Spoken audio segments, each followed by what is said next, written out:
Good evening. On behalf of my board colleagues, I call to order the meeting. Today is Monday, February the 23rd. Warm welcome to those joining us here in the auditorium as well as those watching online. I don't see any of our commissioners yet. Special welcome to our students, our staff, family members, and community members, and as always, our friends from the media. I will turn the floor over to Dr. Parker for the Pledge of Allegiance and a moment of silence. So is it okay if I do them in the opposite order? Yes, sir. The floor is yours. Okay. Good evening. So the board would like to take just a moment to remember the life of John Paisley Jr., whose faith, loves for his family, and commitment to Alamance County shaped everything that he did. He served as a county commissioner and in civic and community roles here in Alamance County. The list is too long to do here, so please join me in a moment of silence.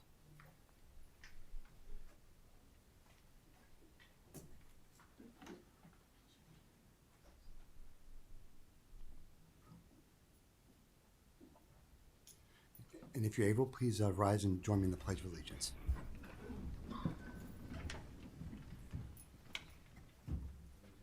To the flag of the United States of America, and to the republic for which it stands, one nation, under God, indivisible, with liberty and justice for all.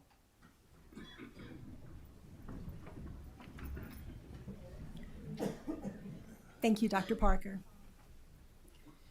And I also do want to welcome Commissioner Thompson, who has joined us. Board members, you've had an opportunity to review the agenda. Is there a motion to approve at this time? Motion to approve. Second. Thank you, Mr. Wagner. Those in favor signify by saying aye. Aye. Any opposed? Motion carries unanimously. Thank you. Board members, you've had the opportunity to review the minutes for November, December, and January meetings. Is there a motion to approve those as presented? So moved. Thank you, Mr. Engel. Is there a second? Second. Thank you, Mr. Hart. Thank you, Ms. Harvey, Dr. Hall. All those in favor signify by saying aye. Aye. Any opposed? Motion carries unanimously. You have an opportunity to review the consent items. Is there a motion to approve those as presented? So moved. Thank you, Mr. Wagner. Is there a second? Second. Thank you, Mr. Rogers. All those in favor signify by saying aye. Aye. Any opposed? Motion carries unanimously. Board of Education business, just really quick. Remember that we shifted our work session for April to Wednesday the 15th from Tuesday the 14th. And at this time, I will turn the floor over to Emily Lynn Atkins, our Chief Communications Officer, and Dr. Hall for special recognitions this evening. Good evening, board members. Dr. Fleming. Tonight we have several recognitions, and you can see we have a full house, so we have lots to celebrate.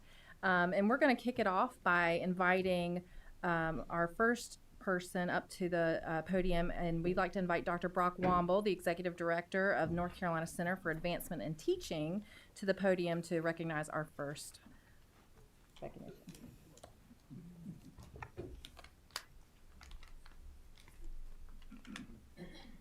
Thank you, board members. I think you probably figured out I'm not Brock Womble. But I would like to say good evening, Superintendent Dr. Fleming, and all the members of the Alamance Burlington School Board of Education. I am Judy Phillips. I'm a retired educator and a prior assistant superintendent of the Alamance County School System just right prior to merger. So it's with great honor and great pride that I return here. My family's from Burlington too, so I'll just throw that in. But anyway, I'm also a foundation board member with NCAT, so I'm serving in that capacity tonight to celebrate a great honor. With me is Brock Womble, who is our executive director, and Leslie Henry from Elon University is with us as well. And at this time, would Anna Sophia Steinke, Mr. Womble, and Ms. Henry come to the front, please? Thank you. Where would you like for them to stand? So we like this? Okay. Dr. Fleming, would you like to join them? Excellent. On behalf of the North Carolina Center for the Advancement of Teaching, it is my privilege to announce that Anna Sophia Steinke, a fourth grade teacher at R. Homer Andrews Elementary School, has been selected as a finalist for the NCAT 2026 Burris Welcome Fund North Carolina Beginning Teacher of the Year Award.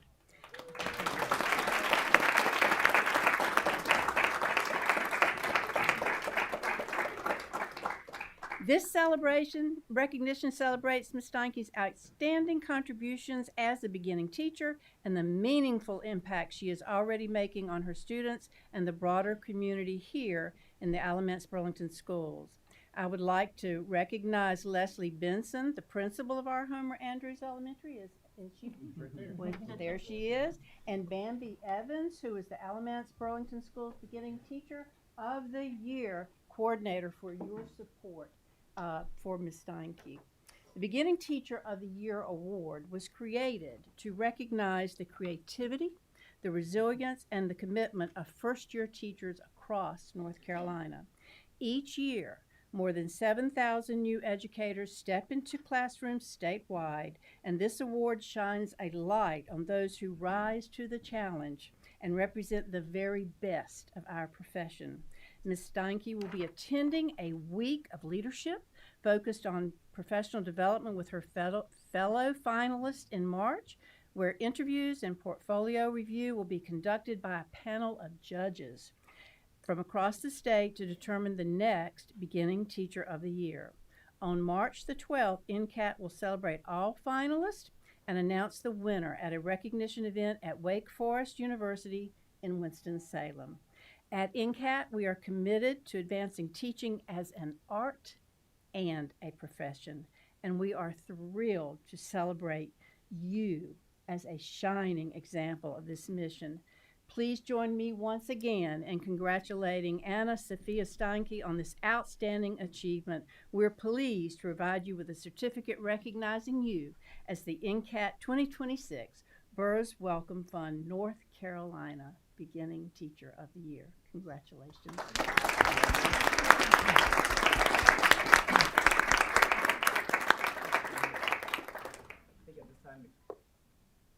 This time we'll get the parents and everybody else who supports Anna to come up so that we can get some pictures, and then I'll give Anna Sophia the chance to address the crowd also.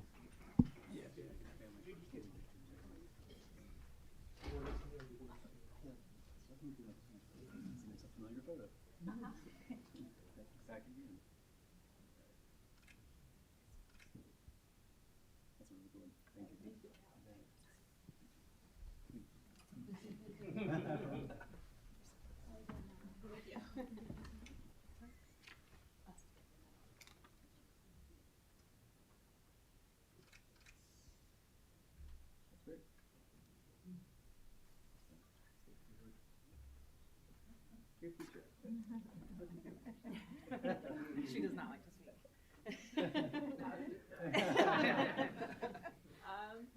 Well, I just wanted to say, I'll turn this thing off.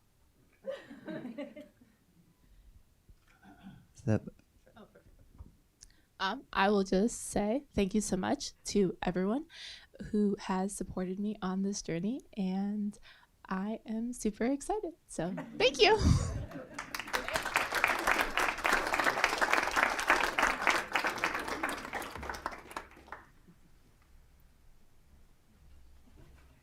Thank you to our friends from NCAT. Next up, we have Caroline Connor. If Caroline will come on up. Caroline is a junior at Williams High School and is recognized this evening for her selection in the U.S. Senate Youth Program.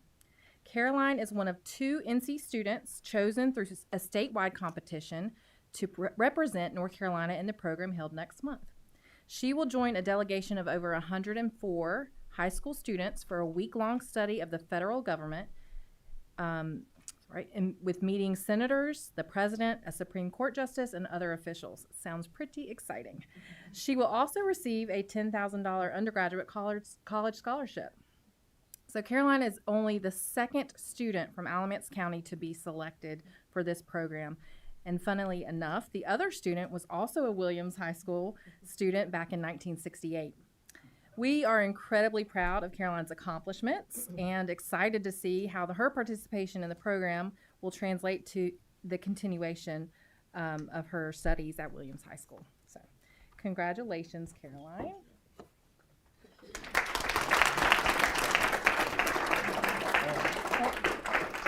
Can't go too far, Caroline.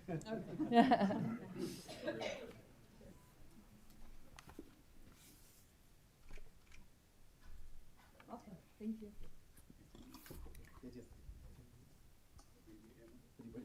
But family, Family here come up. with you?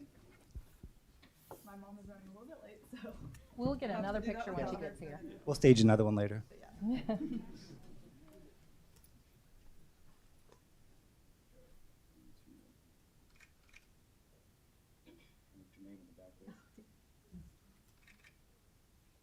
Awesome, thank you.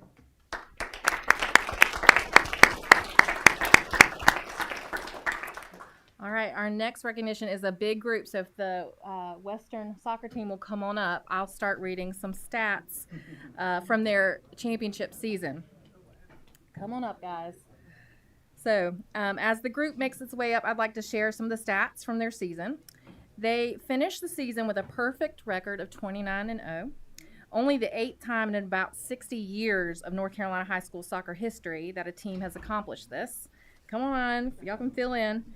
They scored 181 goals while only conceding 12. The team was consistently ranked top 15 in the nation throughout the season and was as high as 8th in the nation at one point. The team is currently on a 53-game win streak across the past 2 seasons, and this is the program's 3rd state title in the past 5 years. Many of us heard about the heartbreaking loss of Eamon Hips, a senior at Western High School and an integral part of this team. So when we celebrate tonight with everyone, we also want to remember and celebrate Eamon's accomplishments and contributions to your team. Finally, I asked your coach for some stats, and he didn't say a single thing about himself. Can you believe that? He gave me all these things about y'all, not a single thing. But we couldn't celebrate the team without recognizing the state and nationally recognized Camden Brooks. He has been named the North Carolina Soccer Coaches Association 5A Coach of the Year and the National Federation of State High School Associations Boys Soccer Section 3 Coach of the Year. Coach Brooks, thank you for your investment and all you've poured into this team and the program, and congratulations to everyone on this accomplishment.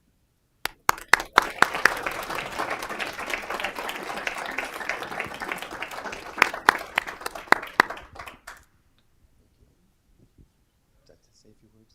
Can I just talk? You want the mic? It picks up on the recording. I got you. Yep.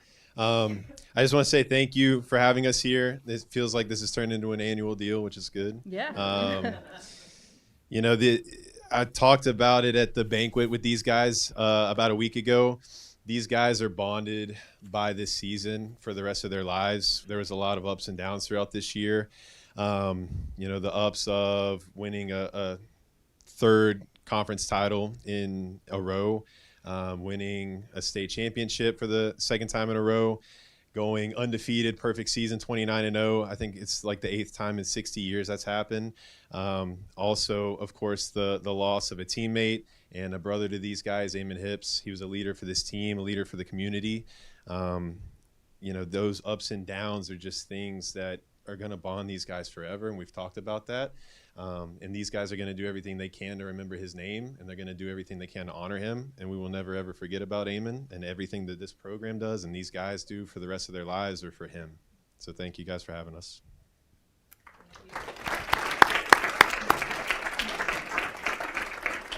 If we could get everybody else, parents and other support, I see Bear back here. Come on up for another photo of this team.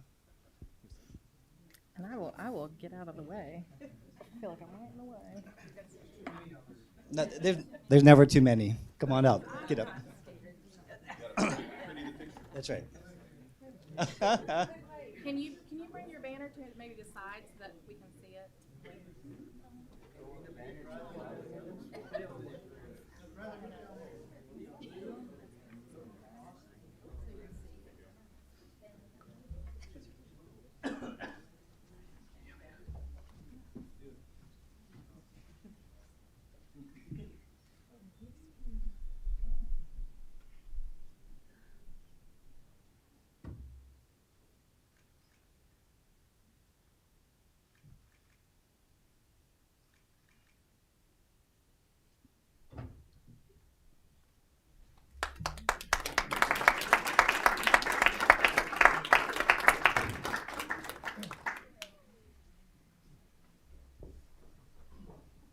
Thank you, guys. Congratulations.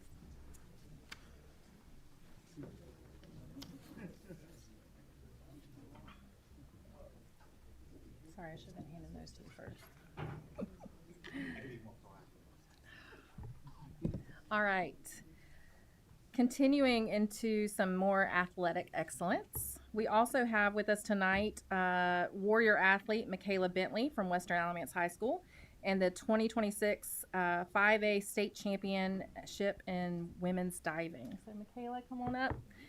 And if you feel like you're having deja vu, no, she just did it 2 years in a row. So Michaela has been diving for just over 3 years now, I believe. And she was transitioning from a successful gymnastics background to the diving board, where we can all see and agree she is excelling. In addition to the state championship, she also set a state record and was named the NISCA All-American. Michaela has also signed her commitment to Bryant University. So congratulations. We congratulate Michaela on her continued success and look forward to seeing all she accomplishes in the years ahead. Thank you, Michaela.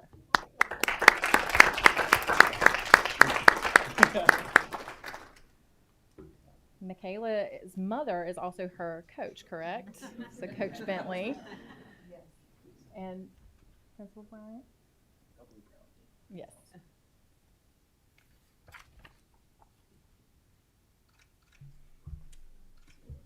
Mm-hmm. Come on, Bear. She probably won't crop me out. Just crop me out.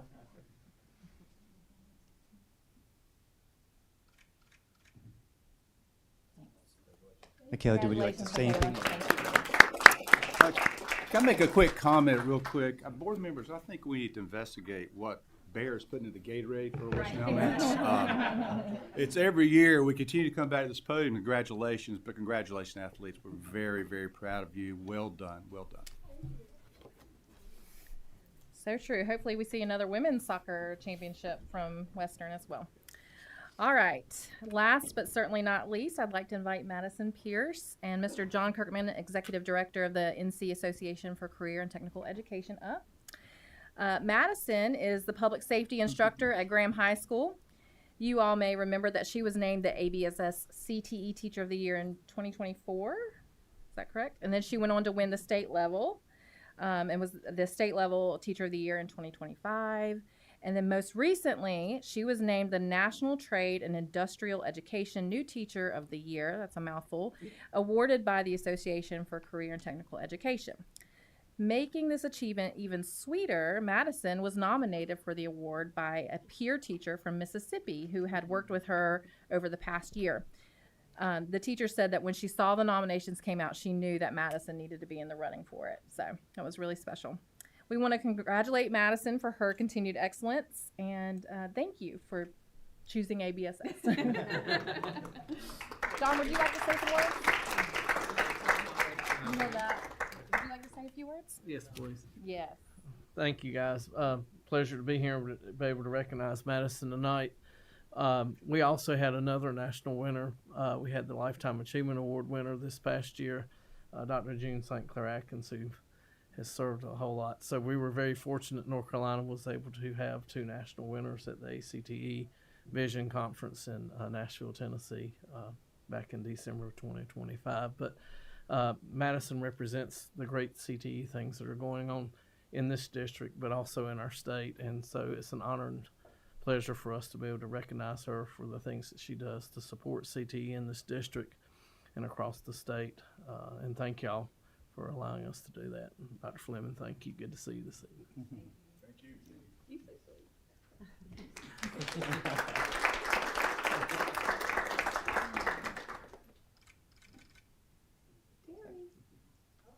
Come on now.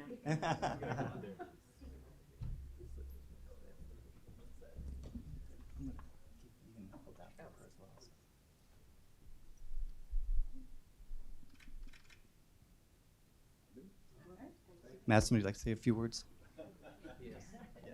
No, not really. Thank you all for being here. I just want to thank CTE really for giving me the opportunity to teach what I teach. I'm the first person in Alamance County to teach public safety. And I think while we have had some setbacks, we've made some great strides. And I have a student in particular who has actually received a life-saving award within Alamance County for pulling a gentleman out of a burning vehicle. And so if I don't do anything else in my career, that was enough.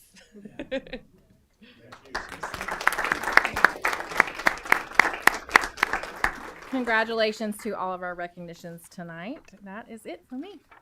Thank you. Thank you, Ms. Atkins. Thank you, Dr. Hall.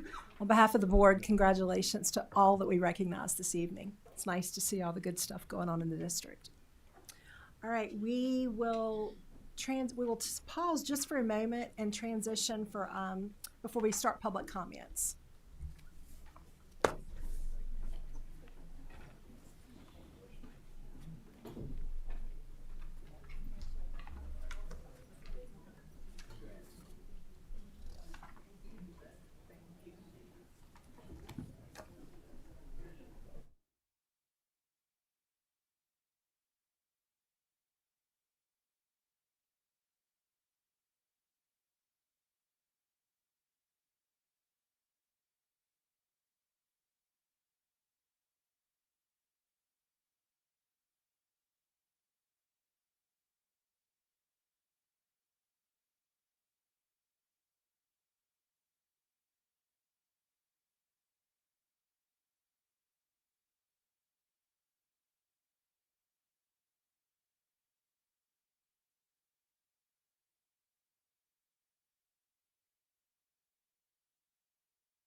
As we move into the public comments portion of our meeting, I do take a quick opportunity to briefly review our board policy, section 2310, titled Public Participation at Board Meetings. The full policy can be found online at the ABSS website. Per board policy, individuals who have signed up to speak may do so for up to 3 minutes. The timer will chime after exactly 3 minutes, and we do ask that you respect any additional directions given. Profanity, making threats, or revealing confidential student or personnel information will not be allowed. To our speakers, please be sure to address the members of the board with your comments rather than the audience. To board members, please remember we do not respond to speakers except to request clarification of points made by the presenter. And to members of the audience, we ask that you refrain from clapping, snapping, or vocalizing at any time during public comments. And tonight we have 4 speakers signed up. When your name is called, please make your way to the podium and state your full name before beginning your comments. And our first speaker is Sawyer Jones.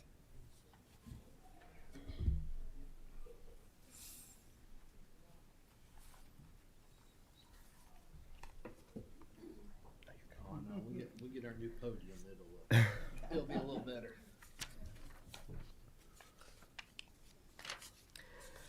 Good evening, board members. For the ones who don't know me, my name is Sawyer Jones, and I'm a senior and the student body president at Walter and Williams High School.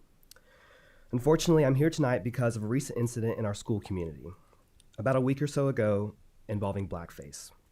Regardless of the intent and meaning, blackface has a painful history of racism and mockery. Seeing something like that during a month meant to honor Black history was hurtful and offensive to me and others. A junior at Western Alamance High School posted a photo on their public TikTok page. Someone had found the post, commented about their disgust, and the student then removed the post and remade it, still containing the original image, captioning the post, "Repost because someone had to get booted," implying that she understood what was wrong and did not care. Tonight, I'm asking the board to consider what options moving forward this district can take to make preventative measures to ensure our students understand that any racist act is offensive and has consequences. I would specifically like to hear from the 2 members who are running to maintain their seats tonight, Dr. Charles Parker and Dr. Eric Hall. The majority of the students in this county will maintain their voter registration in this county, and we want to know your plans to keep racism out of our schools and classrooms. I thank you all for your time, and I thank everyone here tonight for the hard work that they do for the school district. It means so much to us students. Thank you. Thank you. Our next speaker is Richard Ojeda. That was close. It's Ojeda or it's Ojeda. I'm very proud of my Hispanic heritage. I am the grandson of a Mexican immigrant, but my name is Major Retired Richard Ojeda, and I just want to introduce myself to the board. I am a congressional candidate running for Congress in North Carolina's 9th Congressional District. I'm very passionate about education. When I retired from the United States military after 24 years, I found myself at the high school level teaching JROTC. I'm not really sure if we have that program here, but if we do, it's a phenomenal program. But I absolutely support teachers and school service personnel. If you guys remember the teacher strike that took place in West Virginia back in 2018, that started from my speech because I could not sit silent while teachers and school service personnel were under attack in that state. And we fought that battle for 9 days, and we won every teacher and school service personnel a 5% pay raise plus additional money for their insurance. I'm just introducing myself because if I am successful and I win this, I want to work with you all. I want to do whatever I can. I want you guys, regardless if you're Republican, Democrat, unaffiliated, independent, I don't care. I want you guys to know that you can reach out to me, and if I can do anything that's going to help education, make no mistake about it, I am committed to doing just that. So thank y'all very much, and y'all have a blessed day. Thank you. Our third speaker is Mr. Sean Ewing.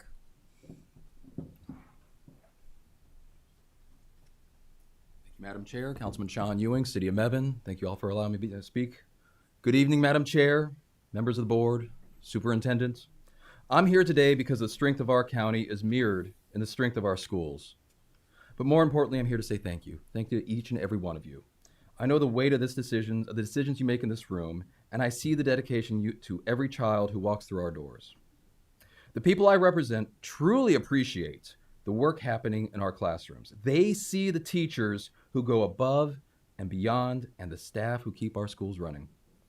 I want you to know I gladly stand shoulder to shoulder with each and every one of you. Supporting our children isn't a solo mission. It requires a bridge between our county leadership and this board. A bridge built on trust. My commitment is to be that partner who is ready to roll up my sleeves, and work with you to find unique pathways forward for our public school success. Whether we are modernizing our facilities or expanding vocational programs, we must be bold together. I promise that our work will always be grounded in verified budget data and the facts. Transparency is how we build public confidence and ensure every dollar does the most good for our students. When this school system succeeds, our county succeeds. And I'm ready to work with you. I'm ready to listen, and I'm ready to lead alongside of you. So thank you all for your time, and thank you for allowing me to speak. Y'all have a good night. Thank you, Mr. Ewing. And our last speaker is Anthony Withers. Good afternoon, everybody. I want to give something to the board as Okay. of incident that happened last week.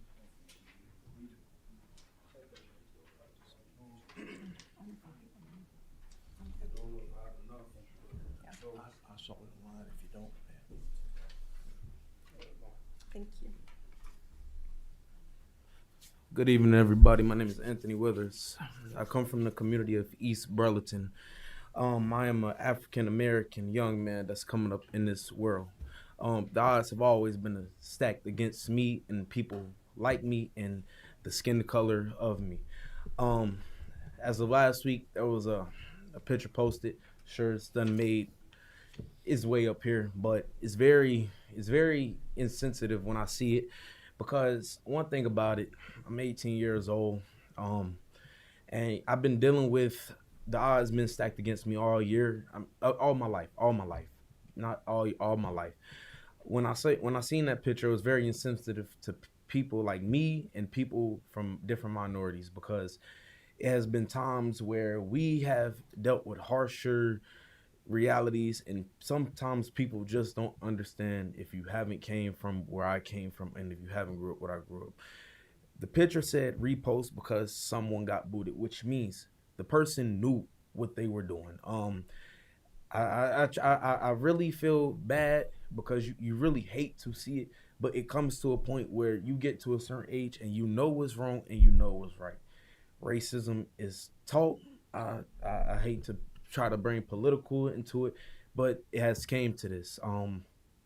I just want better I'm a senior. I want better for my little cousins, my little sisters, and the ones that's coming up in this school system. We are on the east side of Burlington, and it's always a narrative, and you really don't like it. And where I go to school, like, it's always just something. So, and we're just, before we're even like thought about, we're just judged before we even can get learned. And when you came up in that from 4 years and Cummins High School, that's all you heard, this, and nobody ever took a chance on us. So we always had to get it out the mud mentality. I know y'all said 3 minutes, but I'm gonna need a little more because it's really sitting on my heart. I've been dealing with just being like different. My skin color shouldn't be the reason why I'm limited of opportunities in life, because God didn't make us to be equal. He made us to be better in life and better one another. I don't believe in race. I believe in the human race, and we all need to fight to do better in life and just as people and help each other grow. So understand, a lot of people were very outraged, and I just feel like there has been people of my skin color who have definitely got way harsher punishments and all of the above for stuff a little. That picture was posted, in my opinion, with intent and ill, and especially during our Black History Month, it just hits way more close to home. Growing up, I have got taught I can't even walk in the street with a basketball without getting approached by a police just for being me. You can't go in the store and pay for stuff without just being you and getting approached and getting accused of stealing. It has happened to me multiple times. It has been multiple times. I have to tell Mr. my mother. Withers, I am so sorry, but I do have to ask you to abide to our 3-minute Yes, ma'am. policy. Thank you for being here and sharing that. I just want to thank everybody for listening to me and my testimony, and I hope something can get handled so the people under me don't have to deal with this. Thank you. And our last speaker this evening is Medora Burke-Skoll.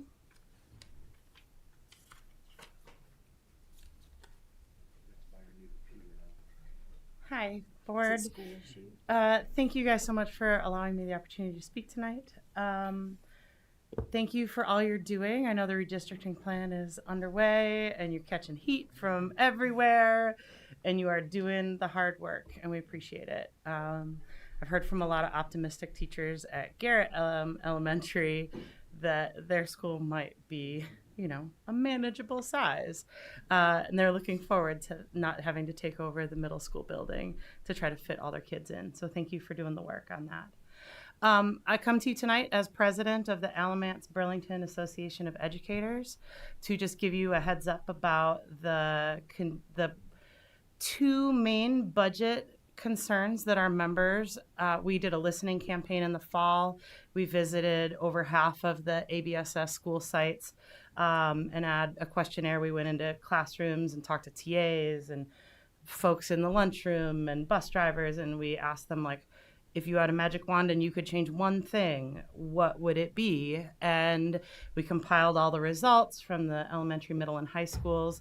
And the big two that we're here to fight for this year, our elementary schools all need another body. They need someone to help them with a tier 3 MTSS students who need the most interventions.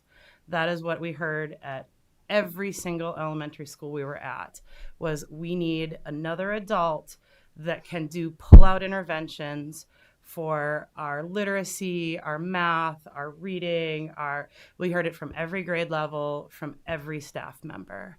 And the thing that we heard unanimously across middle, high school, and elementary schools was we do not have enough staff in our EC department to meet the legal obligations under the IDEA Act that are in these students' IEPs.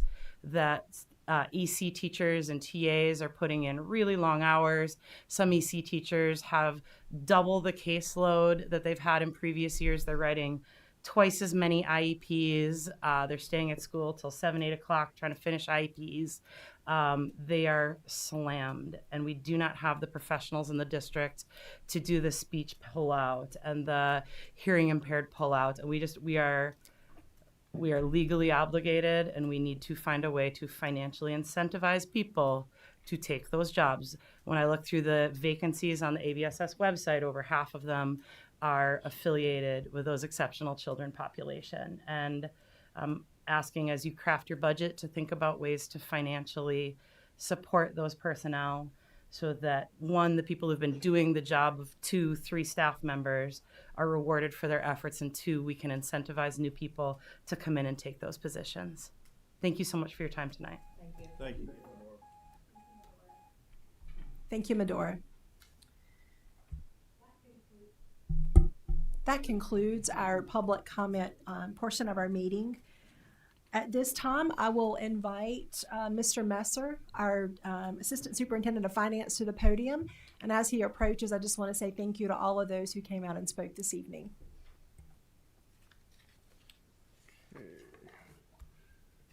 Good evening, Madam Chair, members of the board, Superintendent. I am here to share some budget information. This is not the budget presentation that I will present at the March work session. This is just to give you a heads up as some things that are coming and just some information items as I've received them over the past couple of weeks.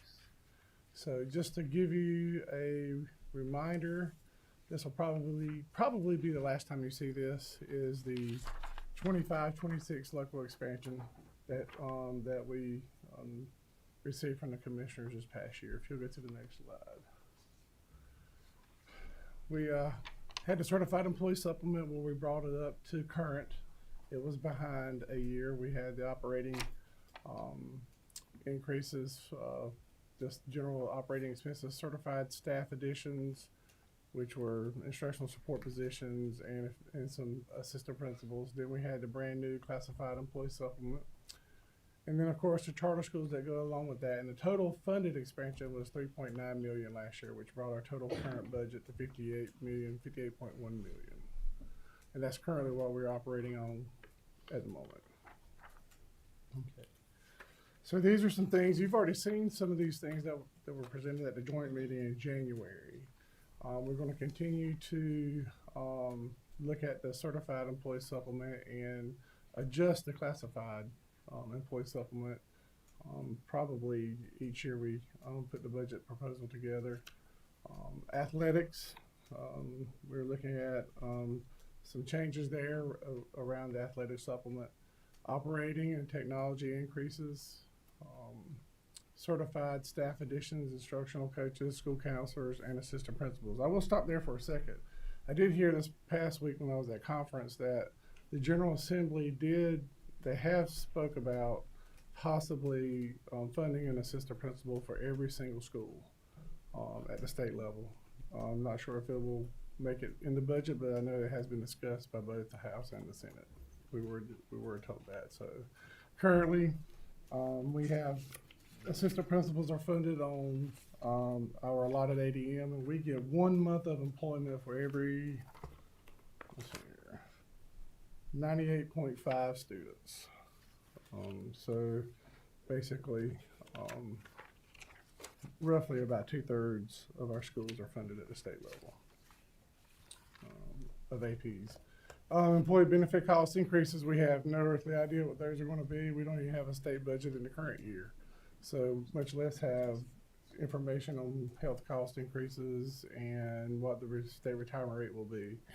And then academic software. There was some academic software in the past have been covered by ESSER funds, and those ESSER funds aren't there anymore. So we're trying to figure out how we're going to move forward with that piece. Last month, charter schools, we paid out approximately 11.5% of our monthly appropriation from the county, but we're averaging around 10.75% for the year so far. Just a few budget notes. There's no state budget, of course. There are many, many unknown budgeting factors. We were told that our federal allocations were going to remain flat for 26-27 as to what they were now. And everything is costing more as far as just day-to-day operations. I wish I had more to tell you about the upcoming budget. There just isn't that much information out there. But I will have a in-depth detailed presentation of where our ADM is and where where we're looking to ask the commissioners to increase at the work session in March. I did get notification that our low wealth was not going to be cut next year, that we're going to remain relatively constant. If it's a cut, it'll be very minor, or if it's an increase, it'll be very minor. We did get confirmation from DPI on that. That's great news. Thank you, Mr. Messer. Questions or comments? Yes, Mr. Engel. Tony, of course, charter schools are considered public schools. Sure. When you say 11.5% estimate, is that based on the enrollment? That is the exact number of Alamance County students that are attending charter schools. Okay, so 11.5% are. Last month it was, that's correct. But currently we're sitting at about 10.75. For the year. That's correct. Thank you. On average. So you'll see an increase in my budget presentation that will equal somewhere around 10.75% in the charter school piece of it. So.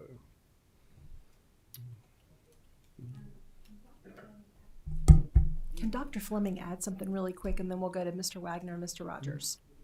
I just want to thank you, Madam Chairman. I just wanted to mention last week we met with, I think it was last week, we met with the ABAE leadership. Ms.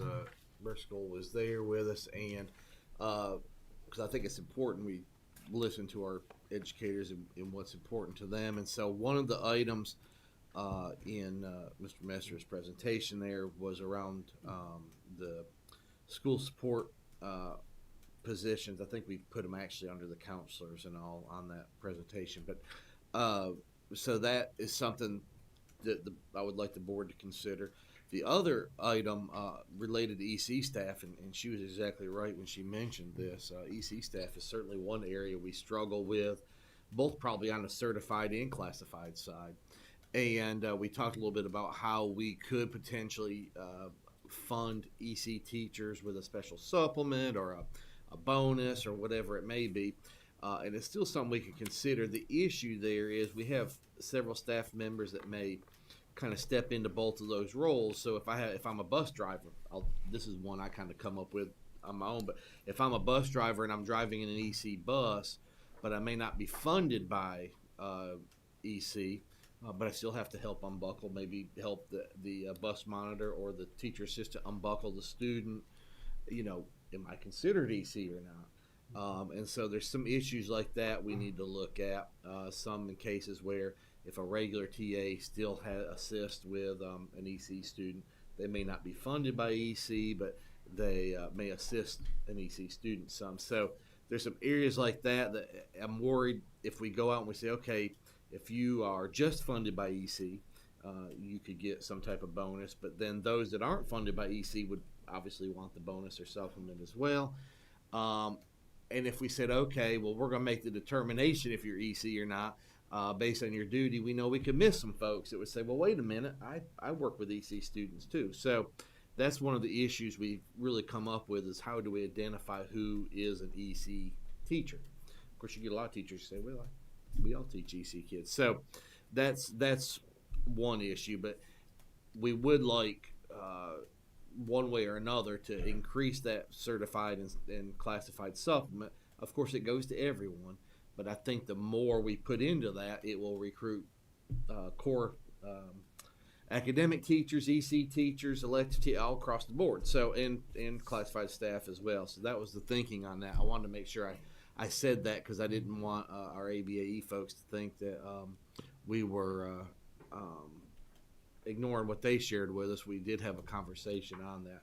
And then what we used to know as the SIS positions, which are the instructional coaches, instructional specialists, intervention specialists, those positions are kind of lumped in within those other classified positions that we've got listed in there. So we were able to put them in as well. It may not fund all of them this next year, but it would get another. We've got 4 or 5 or 6, how many are out there now? This would kind of be another layer to that. Thank you. Thank you, Dr. Fleming. We'll go to Mr. Wagner and then to Mr. Rogers. Thank you, Madam Chair. Mr. Messer, first and foremost, thank you and for your colleagues for all the work you're doing. I challenge people within the public, within the room today, look a few years back, look at our budget process and how it looked then, how it looks today. You and your staff doing outstanding work. And for those of you who are concerned about our finances, it's on our website. Everything we have is very crystal clear, it's very transparent, so you as one in the public could look at it and understand it and ask us questions about that. Mr. Messner, one thing you could go back and speak to a little more about is the low wealth funding. You know, how that's calculated, how we were considered low wealth funding, then came out of that, and the process you had to go through to basically appeal that decision. So the low wealth formula is extremely complicated. So 30,000 foot level. The reason why we had this significant cut last year was because the state of North Carolina says that Alamance County could have funded its public school district at a higher level than what it was currently funding it at. There's many things that go into that. It is the average tax rate compared to the tax rate around the state of North Carolina is one component. The other component is, what are you actually doing? I mean, is your per pupil funding actually is compared to other per pupil funding across the state? So I'll give you an example of one of like at a county district. Buncombe County Schools has exactly the same number of students that we have, and the county gives them approximately 35 million more a year. I mean, so of course they have a different tax base and it's kind of a tourist destination, but just to kind of put that in perspective, that same number of students have an additional $35 million a year. So the things that we could do with $35 million. I understand that's a complex statement, but of course that involves tax increases and things like that. But just to give you a perspective on it, that's basically the nuts and bolts of the low wealth is that the state of North Carolina says that you should be able to fund your school district this way, and if you're not there, we're going to take money away from you. You know, it sounds punitive, but that's the way it works, really. Great, thank you. Thank you, Mr. Wagner. Mr. Rogers? Yes, thank you, Mr. Messner. Similar to what Mr. Wagner said, thank you for all your work that you and your staff does with budget and bringing in the main things to the request.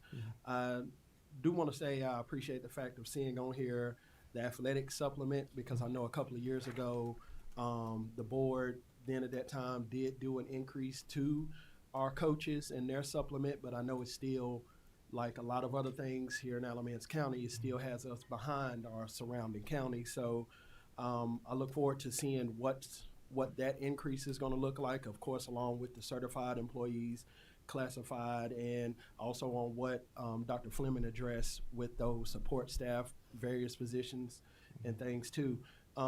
Just going back to the slide where it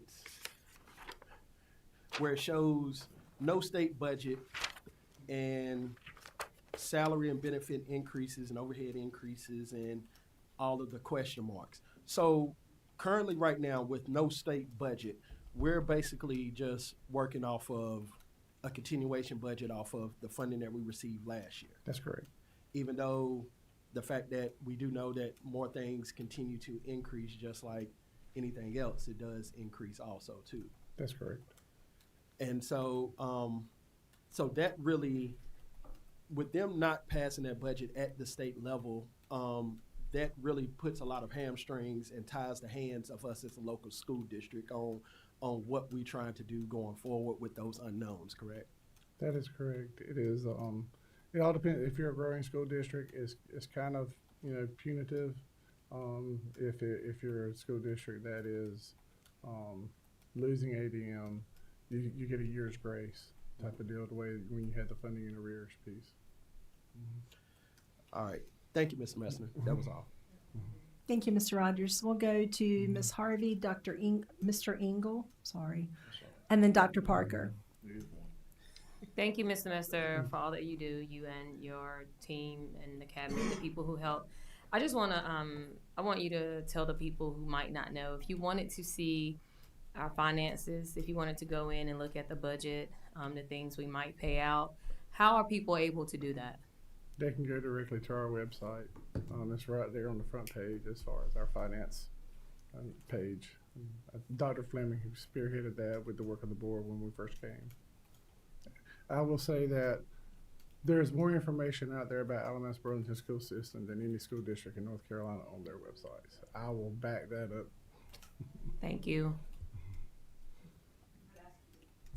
I'll ask you to repeat that. So there's more information about Alamance Burlington School System on our website that relates to finances and the daily and monthly transactions that we have than any other school district in North Carolina. Thank you, Ms. Harvey, for bringing that up, and thank you for your work in making that happen. We launched that, I think, in February. That's correct. And continue to add as much as we can to it. So it's a great resource. It's a collaborative effort with the board and the superintendent of finance. Thank you. I believe it was Mr. Engel and then Dr. Parker. Thank you.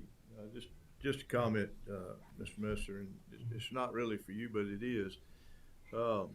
Looking at the teachers and this budget hasn't been settled, and kind of going along with what Mr. Rogers was talking about. You know, they say, well, we're paying the teachers, even though the budget's not settled. But what they're not saying is, as an example, insurance has increased dramatically on these teachers. So what are they doing? They're working 2 and 3 jobs now because of that.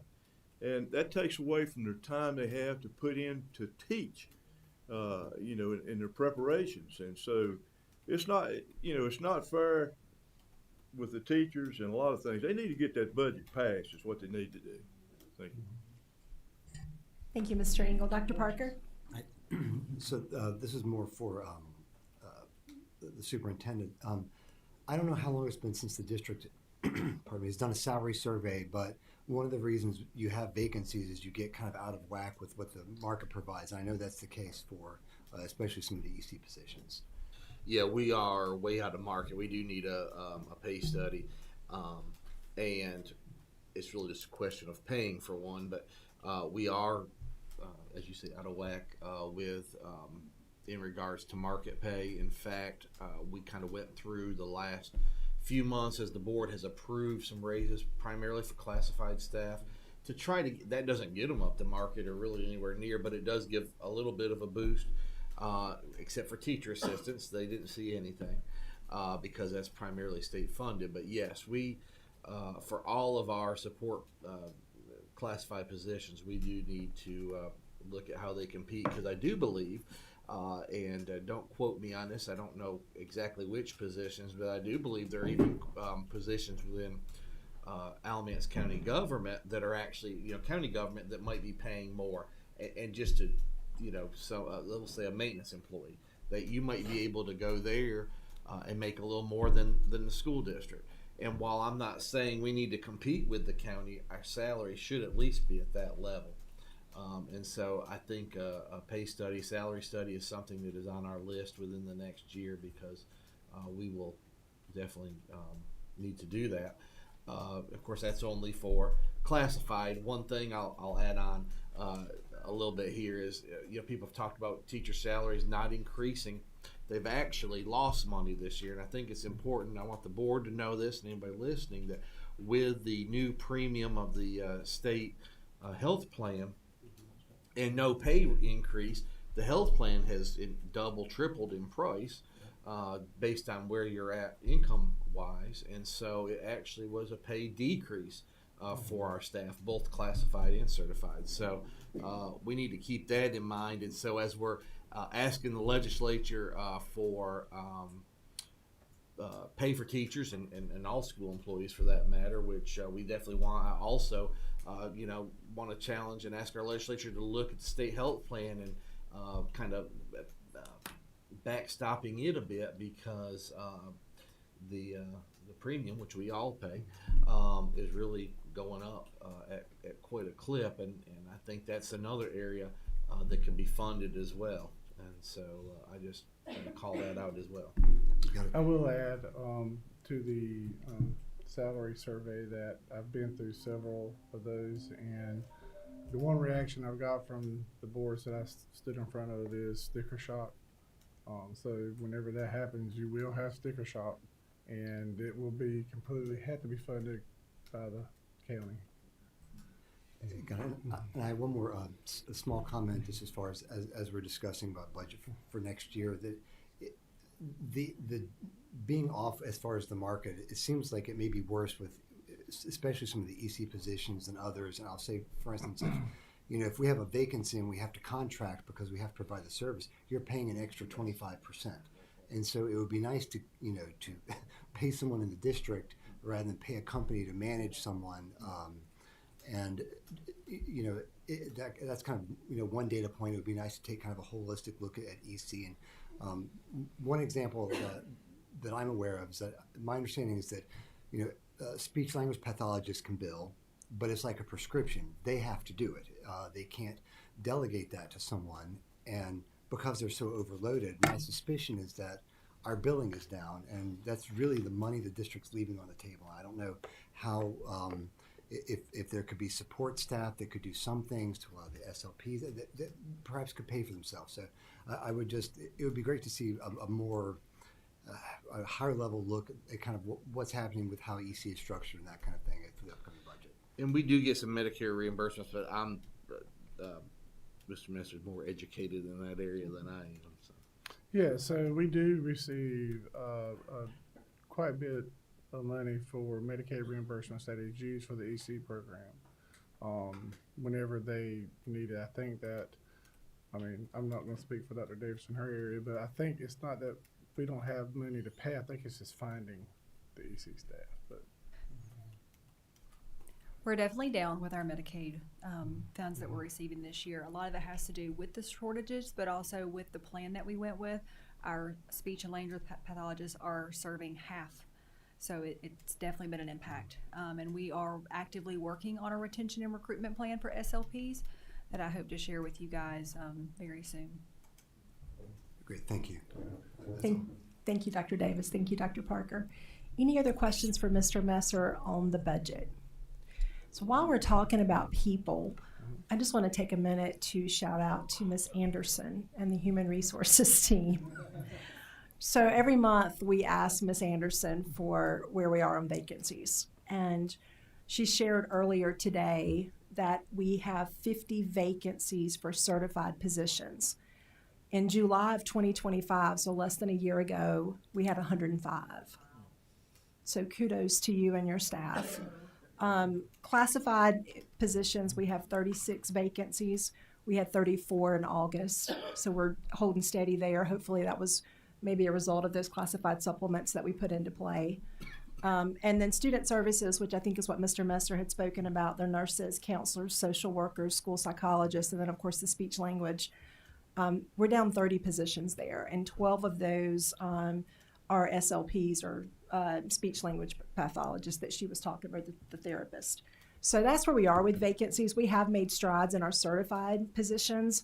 Really want to focus on our student services, particularly our speech language, and then of course our EC positions. So kudos to you and your staff for really working hard to get us in the right direction to be fully staffed. Thank you, Madam Chair.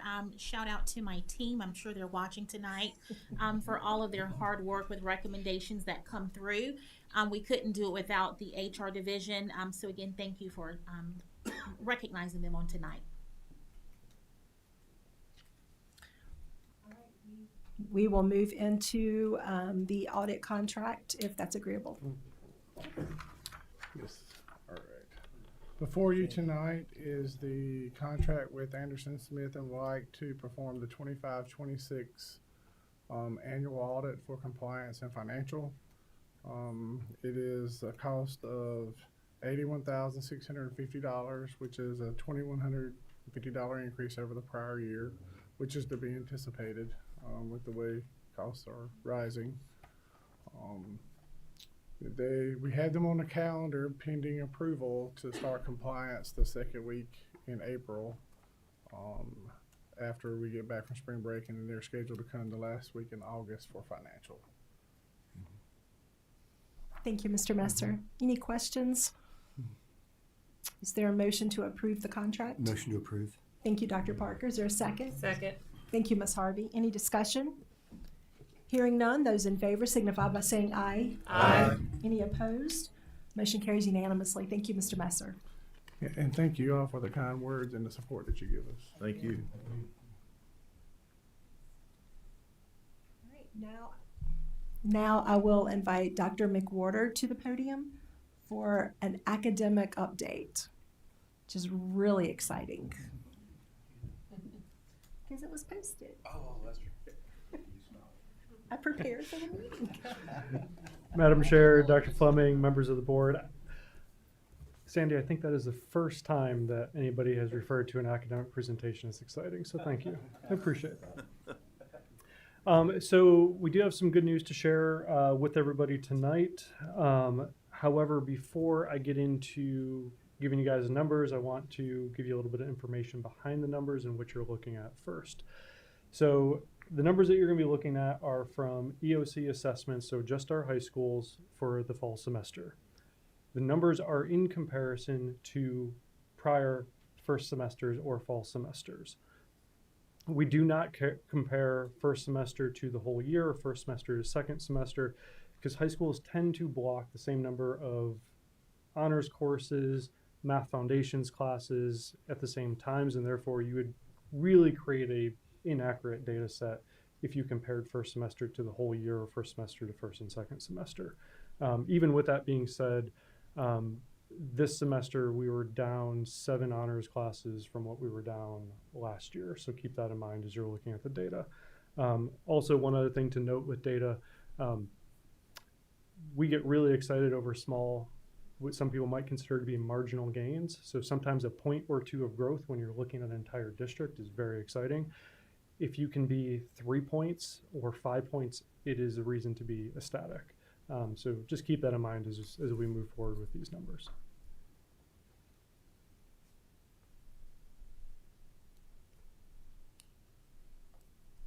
So we're going to start with biology. So all the charts are going to look exactly the same as this. So you're going to have the schools over on the left-hand side. The GLP, which stands for grade level proficiency, so that's going to be all students that scored a level 3 or above.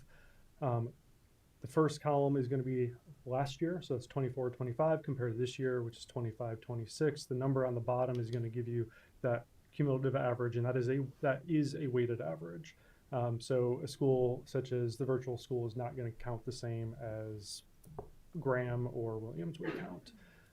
So as you can see, we do have most of our schools are showing quite a bit of growth. Some of our notable standouts, in this case actually the Virtual Academy, they were up 27%. Southeast knocked it out of the park. They were up 23.9%. Williams also in the double digits, as was Graham. And I'll even give a shout out, both Eastern was up nearly 6% and Cummings was up about 7.5%.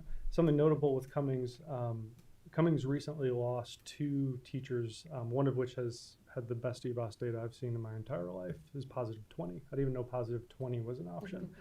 So they have new teachers teaching biology, and the simple fact that they were able to have a higher proficiency than they had last year. And again, second year of that state assessment. So that state assessment was just renormed last year, so that would have been the first time it was seen by teachers and students last year.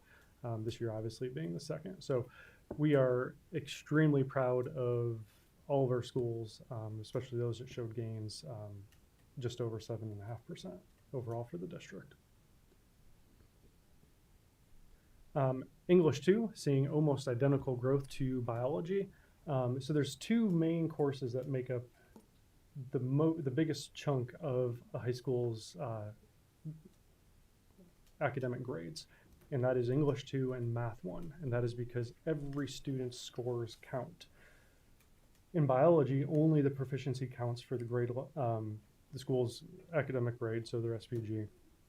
And Math 3, students only get 1 math that counts for the high school. So every student's taking Math 1 in high school, they count. And if a student took Math 1 in middle school, then it is their Math 3 that counts. So there's no double dipping in math. Again, we saw some really pretty tremendous gains again.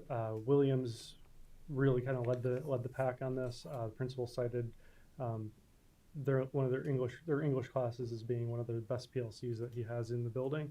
So there's a lot of collaborative work around common assessments and just best teaching practices, and really that belief that these are all of our students and not yours and not mine. And that was a pervasive belief among most of our schools that had pretty tremendous growth. So also to note that for English 2, this was the second highest grade level proficiency that we've had in the last 4 years, but also the highest percentage of career and college ready. So that means students scoring a 4 and 5 that we've had in the past 4 years as well. So not really sure, maybe it was that Gatorade that Bear Bryant has over at Western, but Math 1 really knocked it out of the park with nearly every school having double-digit growth. And I'm going to speak to the schools that did not have double-digit growth because they are still in need of celebration. So Eastern High School previously had, or still has, for traditional high schools, the highest grade level proficiency in Math 1. They were coming in with that high, which was great as they were able to maintain that. When you're up higher, it is more difficult to make those huge, those giant growths by leaps and bounds. So we are very proud of them. And although their grade level proficiency was only up 6.6%, their career and college ready was up 27%. So their students still showed tremendous growth, and we're very proud of the work that they did. And the other one being the early college. Early college is only able to get 6.2% of growth points because they topped out at 100. So again, we are very proud of them and the work that they did. Other than that, every single school had double-digit growth, with Western leading the way at 33%. And I'm just going to say that is unheard of. So we are very proud of the work that Western and all the other schools did to grow their Math 1 scores. This is the highest grade level proficiency in math that we have had in the past 4 years, and also the highest career and college ready rate that we have had in 4 years. Math 3. So Math 3 looks like it wasn't much because the other ones were so high, but I want to remind you guys, when you can get to 3% points, that is a really big celebration. As you can see, Southeast and Eastern really carried a lot of the weight here in Math 1. Part of that is due to disbursement of when honors courses are given and such at the different schools, new teachers teaching different classes and such. But also Math 3 was one of our highest proficiencies going into it as well. Also the highest grade level proficiency and career and college ready rate that we have had in 4 years. So again, that's why we get excited about those small numbers of gain, because we've been sitting pretty flat in Math 3 for the past couple of years.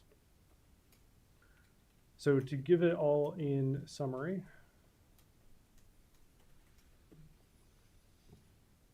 biology and English 2 were both up about 7.5%. Math 1 was up 17.66%. Math 3 up just over 3.5%. And again, highest gains that highest level we have had in proficiency in Math 1, in Math 3, second highest in English 2, but highest career and college ready. And again, biology was just renormed last year, so I guess we can call it as high as it's been since the test was renormed, but it's only a 1 year comparison. The caution I would like to give everybody is this is a very small data set. This is only half of the testing that will be done at just our high schools. We hope it is a good indication of the work that we have been doing, the work that our principals are putting in, and the work that our teachers are doing in collaborating with each other and really trying to promote best instructional practices in our schools. Any questions? That was exciting. Thank you, Sarah. I'll start with Mr. Engel. I'd just like to make a recommendation, respectful if I could. Can we send this certified mail to one county commissioner that has absolutely nothing good to say about the school system? We can do it. Thank you.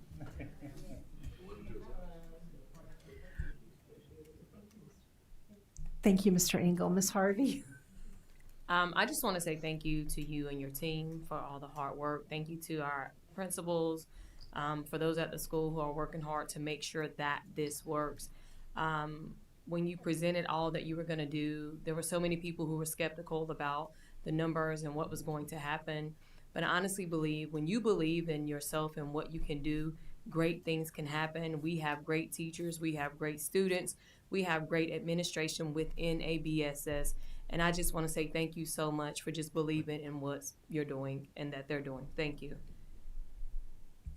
Thank you, Ms. Harvey. Mr. Rogers? Similar to Mrs. Harvey, just thank you for you and your staff and what you're doing. Thankful for our students in the school, that all the hard work that they're putting in. I know this is just the high school, but I can, visiting our schools at the middle and elementary school level, you see the hard work that all of those students and teachers are putting in every day also. So I know the same stuff is rolling along with them too.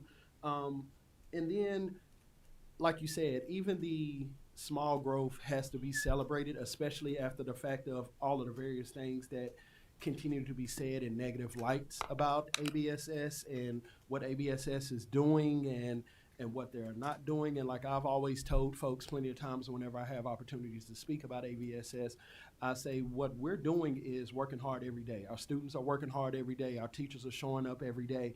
And we're going to continue to do that because we believe in this school system and what is going on in this school system. And Dr. McWhorter, like Ms. Harvey said, when you came in front of us and you was telling us about the databases, about the Mastery Connects and the various things, and I even had people sending me messages and they were like, well, you know, y'all probably done tried some of this stuff before and this is probably not going to work for y'all. I know this is a small sample and I'm ready to see what it's going to look like at the end of the school year. But I think when you start talking life and positivity into your students and your staff, that's what you start to get back in that. So I just want to take a moment of just speaking that positivity into what these numbers show.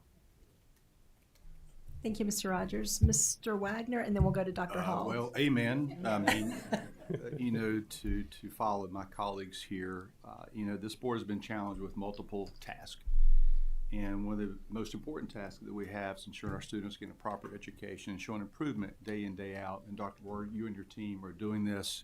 Yes, it's a small sample size. We understand that, but it's a true representation of the efforts of this Board of Education, of this administration, of these teachers, support staff, and more importantly, our students. It's a positive indication that we need to celebrate. We don't need to celebrate that's the end. We can improve more, and we will be improving more. But as a community of educators and part of the support staff, folks, this is good information. We can improve, and I'm sure we will improve, and I'll speak more to this in our closing comments, but those of you who know me, my glass is usually about 3/4 empty. It just is. I'm a pessimist by nature, but today I see here my glass is half full because I'm proud of being on this Board of Education.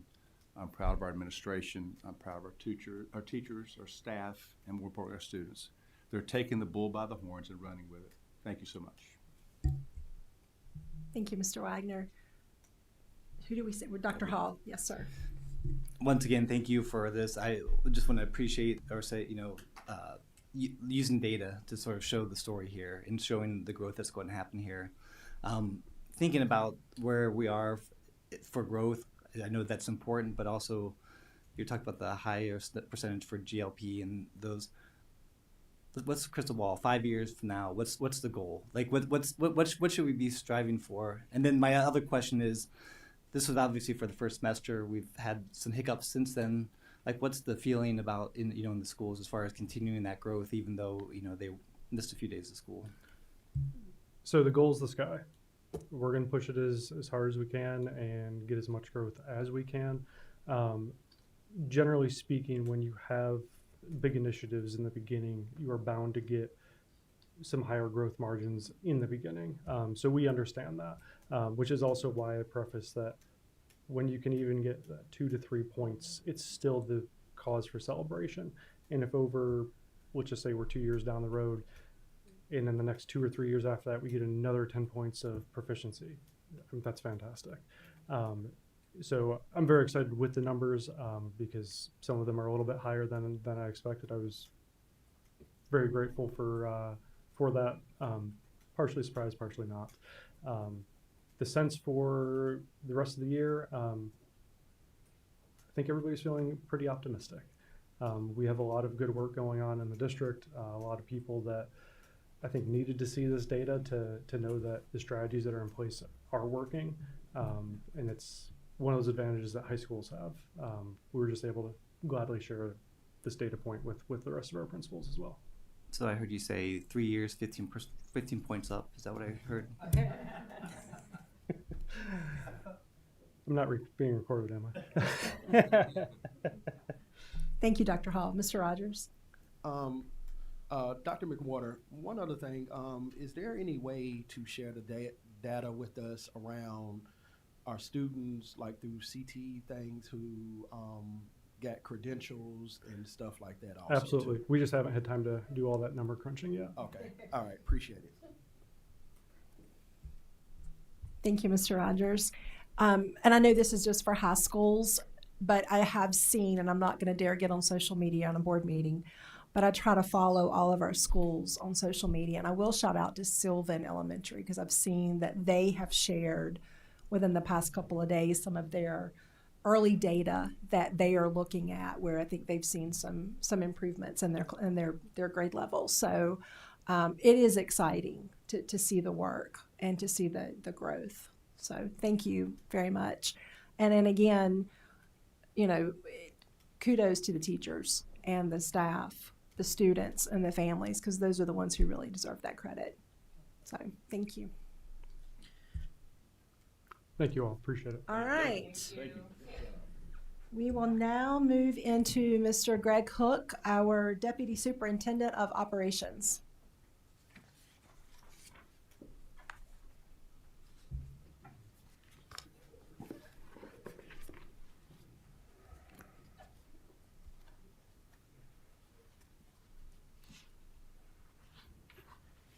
Madam Chair, Dr. Fleming, and members of the board, tonight I'm going to go back through the proposed operations budget. This is very similar, almost exact to what I showed you all at the joint meeting. My presentation occurred just before lunch, and a couple of people had to leave, and I really ran through it. There's a couple of pages with some revised numbers that I want you to see, particularly because they have me on the board agenda for the March 2nd meeting, where I'm going to talk to them about one of the proposals that I'm going to show you in this presentation tonight. So the first page is exactly what I showed you all at the joint meeting. This breaks out for the next 5 years. Our CIP requests, you can see we've broken it out by roofs, HVAC, school safety, asphalt, paving. We have a line for new school facilities, and it says projected. I can explain what those numbers are, and a total. And then we show technology separate because a couple of years ago in a meeting with the commissioners, they told us that they had a separate stream of funds for technology, and that's why we separate out technology from the total of the CIP facilities. Back to the new school facilities, in 26-27, the $2 million would be for searching for land and also for initial design for an elementary school. And in that second year, the construction cost of the elementary school. In the third year, searching for land and some initial design for a middle school. In the fourth year, construction cost of a middle school, and in the fifth year, that dollar figure would be for searching for land and some initial design for another elementary school.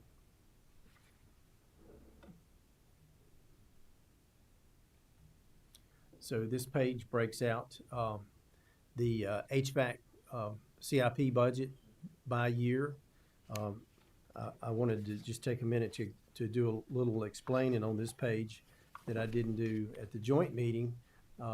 We had already talked last year about how we wanted to pursue, based off of the HVAC study that the county commissioners funded and conducted, a complete renovation of all HVAC at one campus per year. So you could see that dollar figure at Southern High, Western High, Eastern High, and then Alexander Wilson and Williams and Turrentine is a larger dollar figure in each of those years.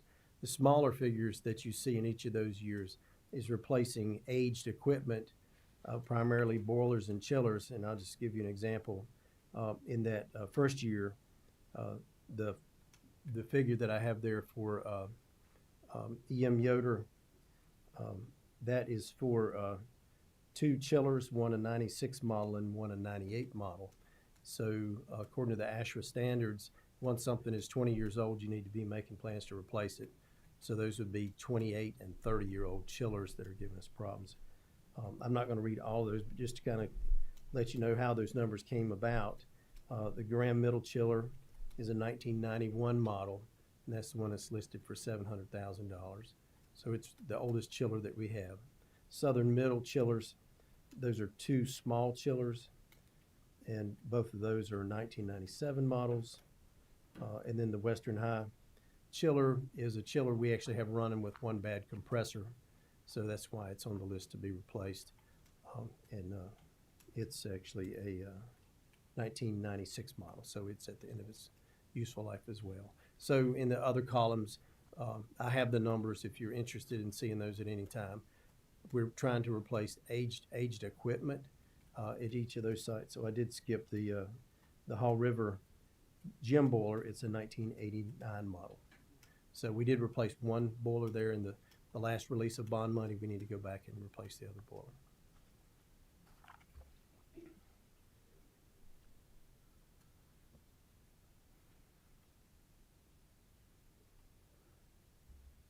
So then the next sheet we have here is the roofing CIP budget by year. At any time, these schools could move position based on the deterioration of the roof or the number of work orders that we have for roof leaks. Right now, this is the breakout. This is based on the county-funded roof study that they did a couple of years ago, and then we use that information to drive roof replacement in the district.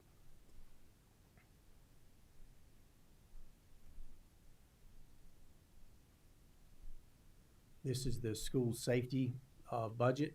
It only has 3 years in it. What I'm requesting for 26-27 is weapons detection systems for all school sites for $1.5 million. And then we've broken out camera replacement across 26-27 and 27-28. And then we pushed vestibules into 27-28 and 28-29. The reason I did that, we need all that now, but to try to balance the request to the county commissioners to help them with that load as well. This is our asphalt paving budget across the 5 years. All of these need to be replaced right now, but that would be impossible based on the dollar figure. So when you look at the dollar figures across the years that we're requesting for paving, this spreads it out across 5 years to make it more manageable. This is the technology CIP budget for the next 5 years. You can see each of the areas that we would be spending money in. The reason that 26-27 is a lot larger than all the remaining years is because 26-27 is the year we need to replace all of our teacher devices. So we have a line in there for that.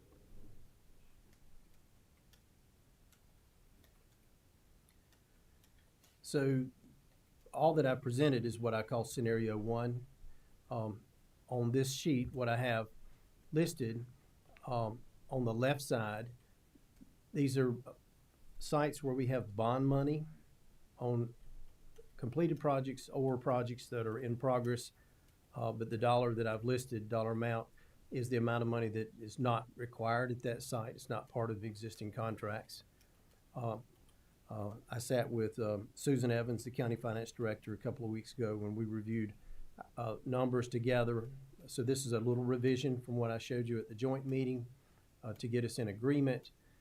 But if we looked at the available funds at all of the sites on the left against all of the school safety needs on the right, and at the top, the Southern Middle roofing budget deficit, where we didn't receive enough in the CIP last year to fully fund that budget, we could take all of the available bond funds right now and we could achieve everything that you see on the right, which is fully fund the Southern Middle Roof Project.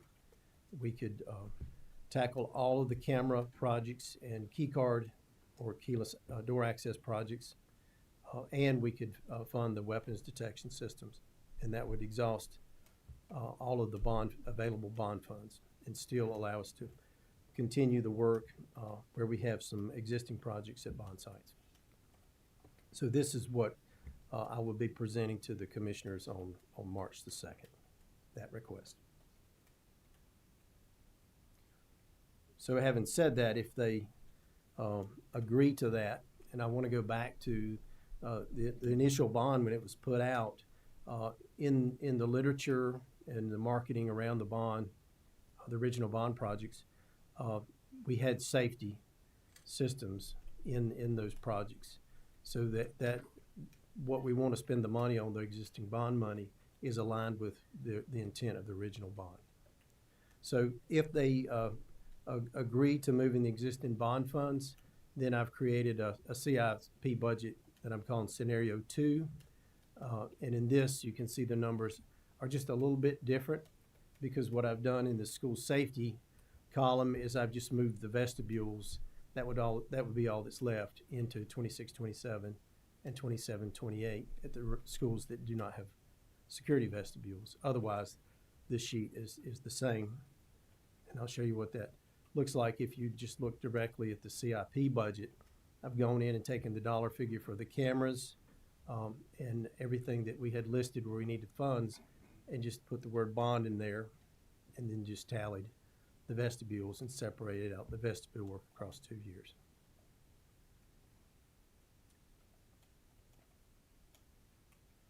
So moving on, this is the capital outlay budget. Nothing has changed here, but I wanted to go back through it in case there were any questions. This lists across 3 categories: equipment, facilities, and vehicles, for each of the next 5 years, the dollar figures that we are requesting. And then what I like to do for each year is illustrate exactly what you're going to get. The words I used at the joint meeting, I tried to stay aligned with why we're requesting this money for capital outlay. The commissioners are supposed to fund schools so that they're suitable for use, and so the dollar figures that I have listed here are to maintain adequacy of schools, or to achieve adequacy where we don't have it. Where I'd say we're trying to achieve adequacy, if you look at Eastern High School, Southern High School tennis courts, they're unusable, so the dollar figure is to achieve adequacy there. Again, if we look at the Graham High athletic track, you can't use that athletic track, so that dollar figure is to achieve adequacy. In some of the other categories, we're just trying to maintain adequacy, to make sure that we're replacing furniture or maintaining our equipment. And so you can see all of the dollar figures that apply to each of those categories. So this is 27-28. Closer to the current year, we're better able to tell exactly what we need. As you go out in future years, we're not quite so sure what's going to fail, so it gets a little more general in the last 2 years, 29-30 and 30-31. But we know the categories where the money would need to go.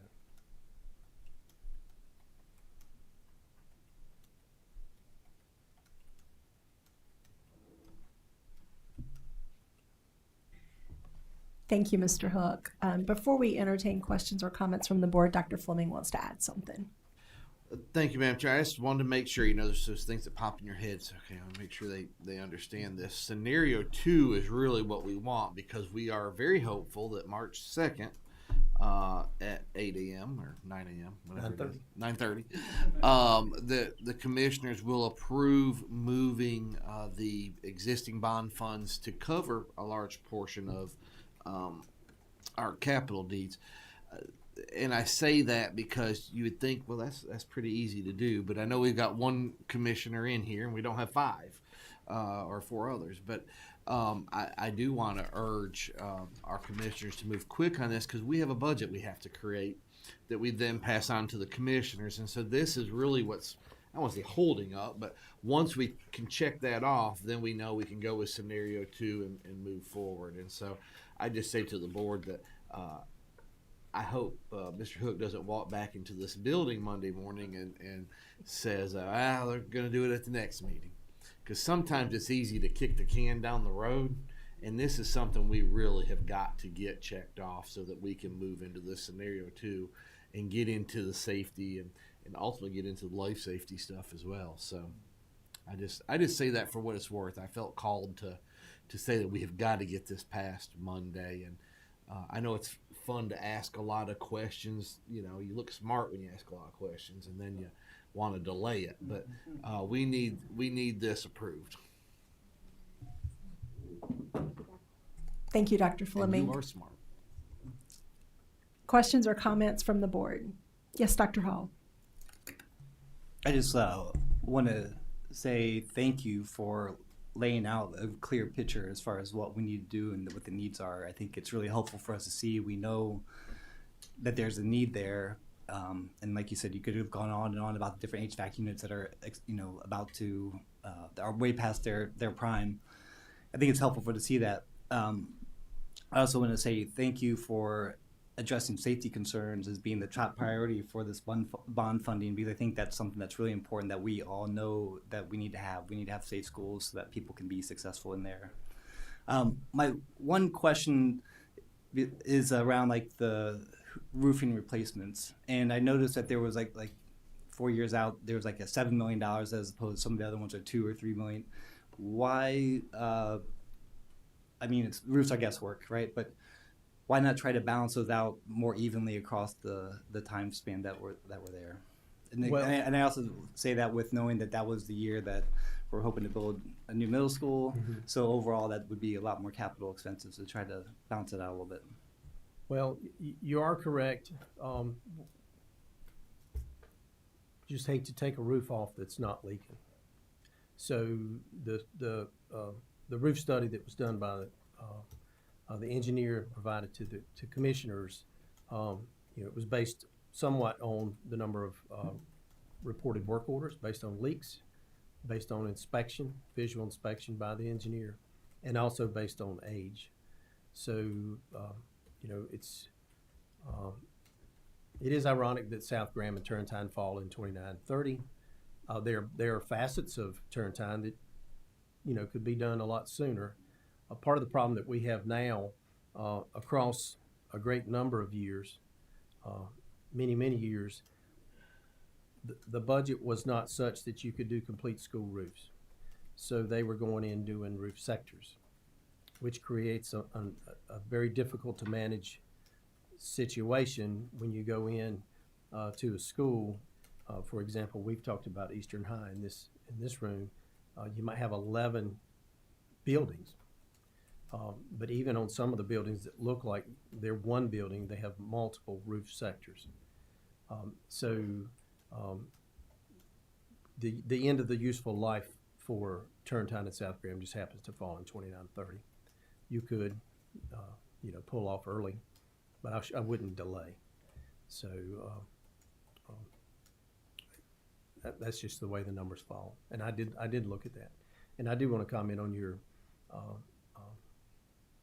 accolades about addressing the safety systems at school and school security. I'm concerned. I got watching what happened at Brown University and then all the press that followed. I don't want us, the school system, or the county commissioners to be in a situation where we don't have cameras or the right equipment in the school, and then we're looking backwards where we had a problem that we could have fixed. We can fix it now. Thank you, Dr. Hall. Mr. Rogers.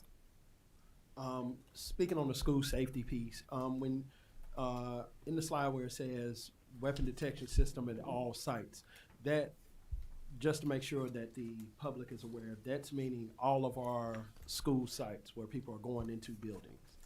Yes. The way that would look, Mr. Rogers, we would have 3 weapons detection systems at every high school. In general, they have three doors that students and visitors are entering every day. Maybe one bus door, maybe one front door, and maybe one door where the car riders or student car riders are coming in, student drivers. So there would be three systems at every high school, and then there would be three systems at every middle school because they have a similar situation: a front door, car rider door, and a bus door, and then two systems at every elementary school. It would also cover C-Tech Ray Street and this building as well. All right. Thank you, Mr. Hook. Thank you, Mr. Rogers. Mr. Wagner? Thank you, Mr. Hook, for all your work. We very much appreciate that. And follow up on Mr. Rogers' comments. So the public will know, these detection systems we're using at interested schools will also be used at athletic events and things of that nature. So, I mean, having them at the school entrance, not having them at athletic events, kind of defeating the purpose. So the goal is to have these things portable, to use them at athletic events as well. Is that correct? Yes, sir. They are portable, and we purchased three sets of these to use now as a pilot, because we wanted to make sure that the students were familiar with them, the parents were familiar with them, and the staff and the public. So we've used them in one school. All of the secondary administrators have had some training. Then when we put them in a school, we give some support. We've had them in one school. We're moving to a second school tomorrow. But in the first school, and it was Cummings, they moved it to the basketball game, the last basketball game they had. I was there for multiple days that they were using it in the mornings. Students were very appreciative. Absolutely. And they were very tolerant. And I think the public was very appreciative as well, because other counties are using these, and a lot of parents are used to going through these things and visitors at sporting events. We go through them if we go to a college or a pro game as well. Yeah, I just want to make sure the public understands that we are very concerned about our facilities and our brick and mortar facilities, but at the same time, we're concerned about athletic fields, ensuring that we're doing our due diligence, ensuring the public is safe at everything we do at ABSS. Thank you again for your work. Appreciate it. Thank you, Mr. Wagner. Any other questions or comments? All right. Thank you so much. Thank you. Thank you. All right. We will move into board and superintendent comments. And we'll start with Dr. Fleming. Thank you, Madam Chair, members of the board. Good evening. Just a few updates for you. It was good. It's good to see everyone. I realize this is the first evening meeting we've had since our back-to-back weather events, and so it's been a while since we've been here in the evening. And our boardroom is almost finished. We're waiting on a new podium that can be pushed away a little bit, but other than that, everything else is going well. Since the start of the new year, we've of course been nearly consumed with revising our strategic plan and rezoning, and all of our cabinet members and many of our directors have been involved in that, and appreciate their work. I guess I kind of made a note here that our staff is a glutton for punishment with having two major projects like that at the same time, and so they've been troopers. I have sat in the planning meetings of both of those projects, and I think we're going to have some great products once we're finished. I know on the rezoning side, I know we'll have folks that are upset. I understand that. I've been through it. I get it. But we do have to have room in our schools for students. And so I know, again, I think the end product will be good for what we want to accomplish. But again, I also know we'll have some folks who won't be happy with that. We plan to present our strategic plan somewhere before June or in June. As far as rezoning, school camp will release the maps at our March 3rd and 4th rezoning meetings next week. So evening of March 3rd is at Williams. The evening of March 4th is at Southeast. So if you would like to attend those, please mark your calendar, 6 p.m., I believe. I didn't write the time down, but I'm pretty sure it's 6.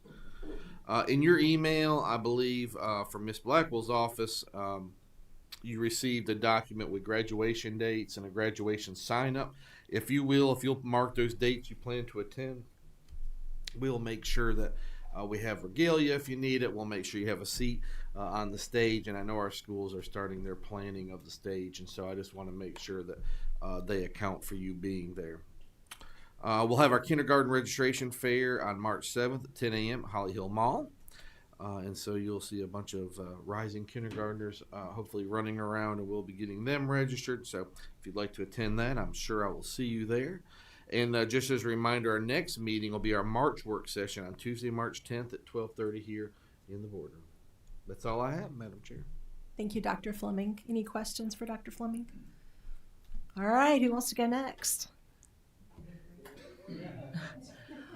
Well, Avery or Mr. Wagner, Ms. Harvey has volunteered you. I am going to request at the next meeting, I sit in the middle up here. This has become a normal. First, it's exciting. Most of you haven't seen this room since it's been renovated, so I thank those who worked so diligently on this. It is definitely more professional looking, and I think will be better suited for meetings for years to come. And we are working on a new presentation there. So first, I want to thank you all for being here. It's an honor to serve this board and have you part of this meeting. And congratulations to everyone that's up here tonight receiving the awards. I remain amazed how many talented students we have here, not just athletically, but also academically, and the right direction this community is going. So thank you for that. I also want to thank our local leadership for fighting for our budget. It is imperative that we get this budget passed. If you have questions, concerns, reach out to the local leadership. Ask them where we're at within the process, because your voice does need to be heard. So please do that, and understand they're there to listen to you. I came across an article the other day that a friend of mine sent to me. It was talking about education in the South, and guess what? We're in the South. It was talking about Alabama, Mississippi, and Louisiana, which historically are the three of the worst performing states, public education in the country. Historically, they've always been low.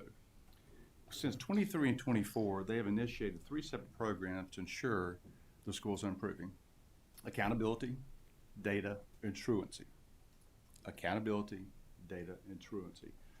Dr. Borges already spoke about how important data is, and make sure we're updating that every day, and how accountable we're holding our teachers and our staff and ourselves by that. And saying truancy is an issue. Within the states of Alabama, Mississippi, and Louisiana, truancy becomes a problem for parents. If your children are not going to school, you're called before a judge. So what this data has done, all these 3 efforts has now made African American 4th graders in Louisiana are above reading than students in Massachusetts, which historically is the #1 public education system in the country, which spends twice as much per pupil than any student in Louisiana, Mississippi, or Alabama. So if you're interested, again, I like reading stuff. I'm kind of a data nerd at the same time, because my glass is 3/4 empty. This is an article out of the New York Times. If I can get there, I apologize. Let's see here. It was the New York Times, and it's the title of it is These three red states are the best hope in schooling. I suggest you go look at that, take a read of it, because it shows us here at ABSS in Alamance County, we can improve. If these 3 states can improve, there's no doubt we can improve here at ABSS. I'm excited about the leadership. I'm excited about the administration. I'm excited about the Board of Education. And when we all assumed these roles, we were given a lot of tough tasks, from budgets, from retention of staff, from academics, and along the way have made steady improvement because of your support, our county commissioner's support, so we're very thankful for that. This board is dedicated to ensure we're improving on a daily, weekly, monthly, and yearly basis. If you have questions, reach out to us. Don't hesitate that, because your voice needs to be heard in everything that we do. Thank you for your support. Appreciate you so much. Thank you, Mr. Wagner. Mr. Rogers? Well, good evening, everyone. Really great meeting this evening. I want to first thank the people who came up and spoke this evening. Always knowing getting in front of on that podium and speaking and bringing up the issues that you want to bring up is not an easy thing, especially when we this evening had 2 of our students who stood up here and spoke, Sawyer and AJ, who spoke about real issues to their hearts. And so I want to just commend them on doing that, but also more of our students taking that advocacy role in their education and what they want to see in their school system also. Also, congratulations to everyone who was recognized here this evening, from the sports teams and the athletes to our teachers and the student who is going to be representing Alamance County at the U.S. Senate. I hope she goes up there and straightens them knuckleheads out too. But just thank you and congratulations to all of them. Also, I want to talk about a couple of events that I've been at recently. The last Friday, I was at the 100 Days, and one of the dads event at Hillcrest. Great event, fun event, packed lunchroom. I got to enjoy it with my niece. She was so excited. I brought the McDonald's in for her. With so much McDonald's and Chick-fil-A in that room, you could not imagine. But all of the smiling faces of the kids, and also just the people, the dads who was out there, but also the community members who just took the time out to just come along and sit with a child during that lunchtime. Just grateful for all of those folks, and Mrs. West and Dr. Reed and them over there at Hillcrest for always having that event.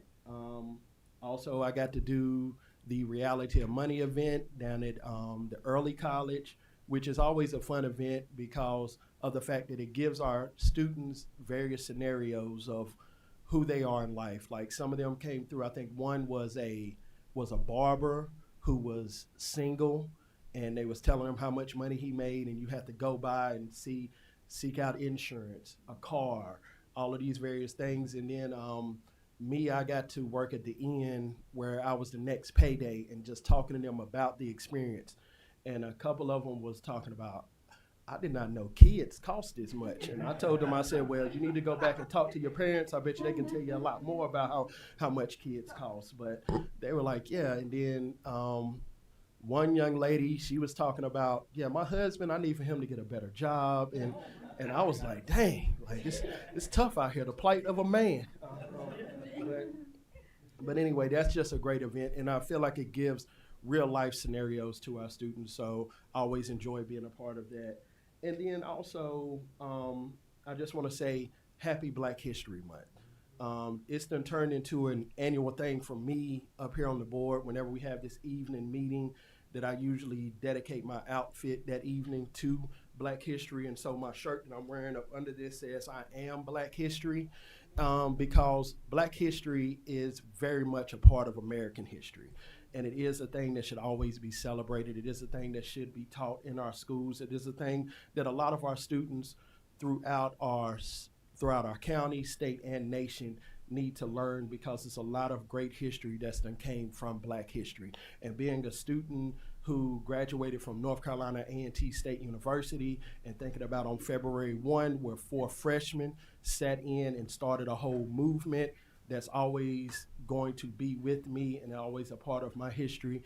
And being a child of a parent, my mother, who never went to an integrated school, some of the history that gets spoken of is not that old.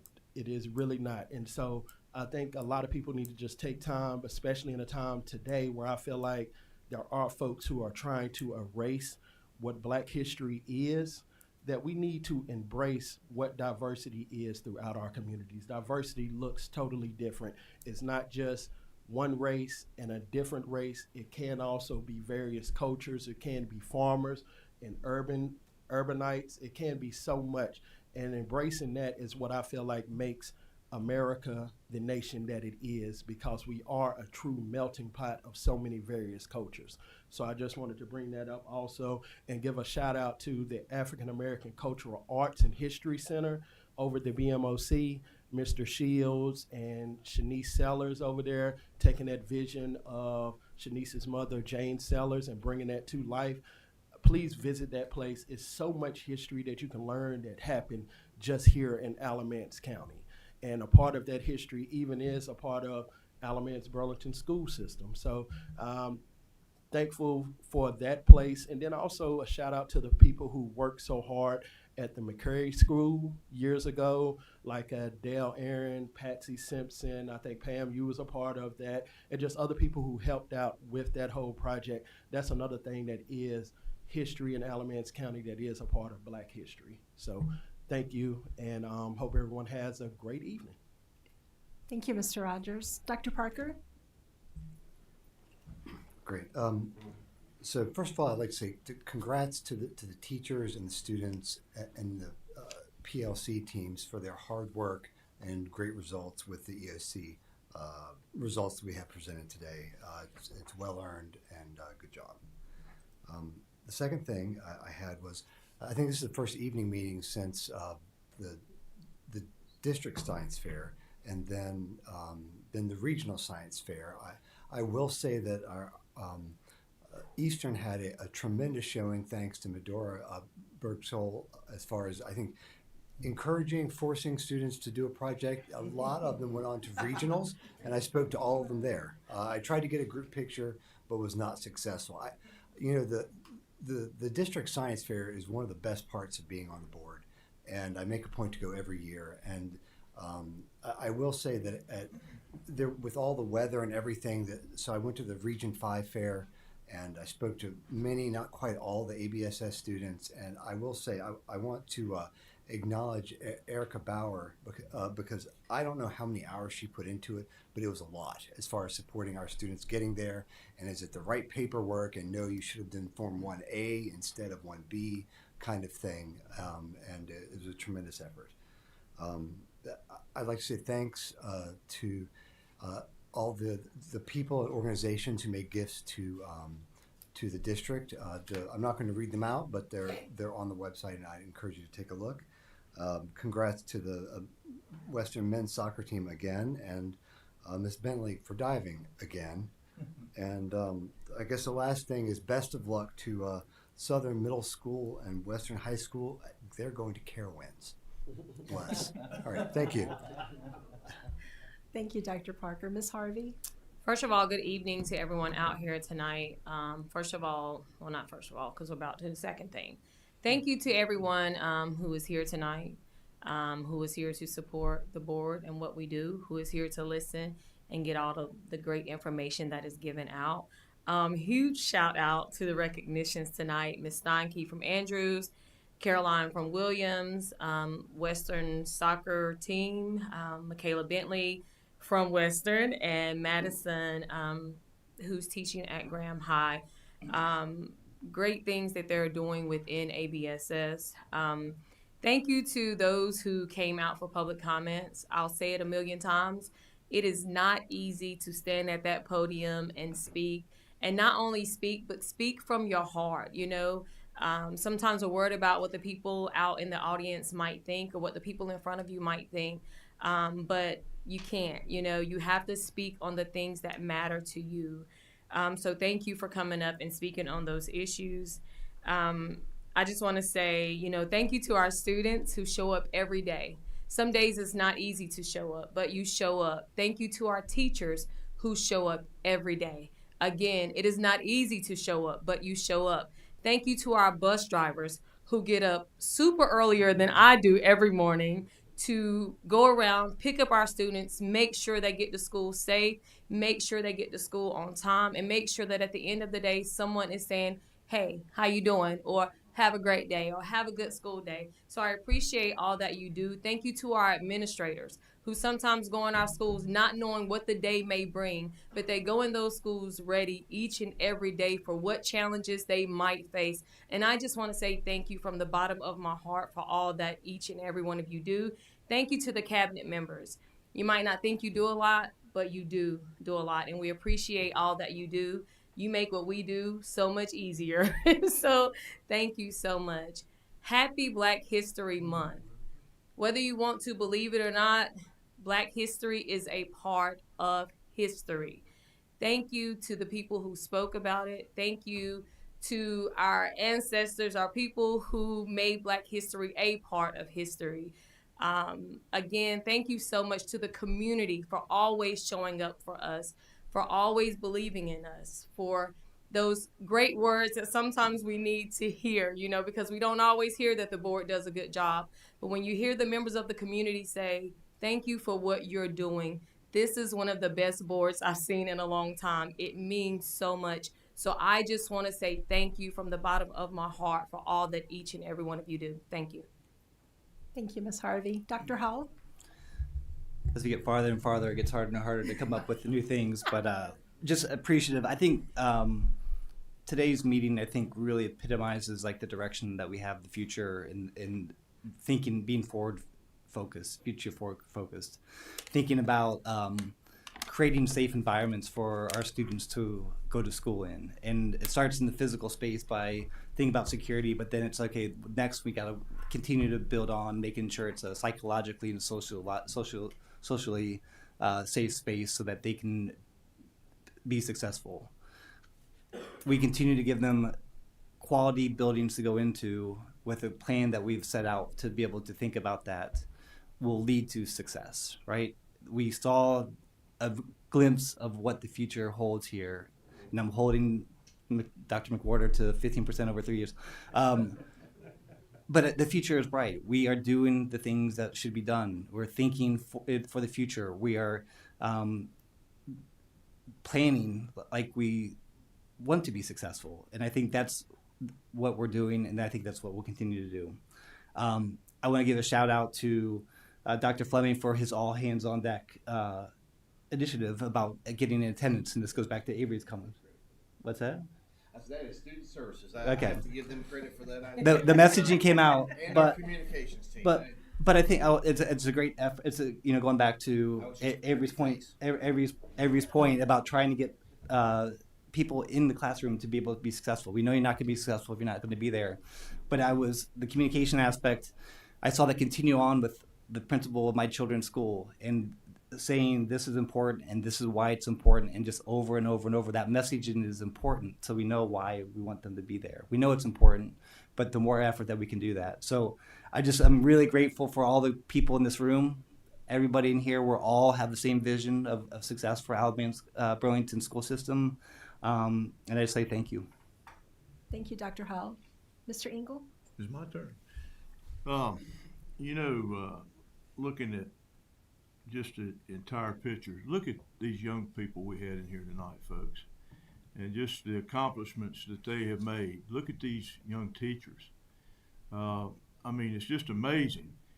And yet, I appreciate every one of them. And it's like that every meeting we have. We see people coming in that have made major accomplishments in this school system. Young people. We look at the grades. I think every one of you in administration, we've got the best administration I can remember right now, starting at the very top right here. And we're going places. That's the reason it's so easy for me to step away in 10 months, folks. We're in good shape, I'm telling you. Somebody else can fill in. We've got a great board up here, and I appreciate every one of them. So I'm really excited about every bit of this. I want to tell one thing about Black history.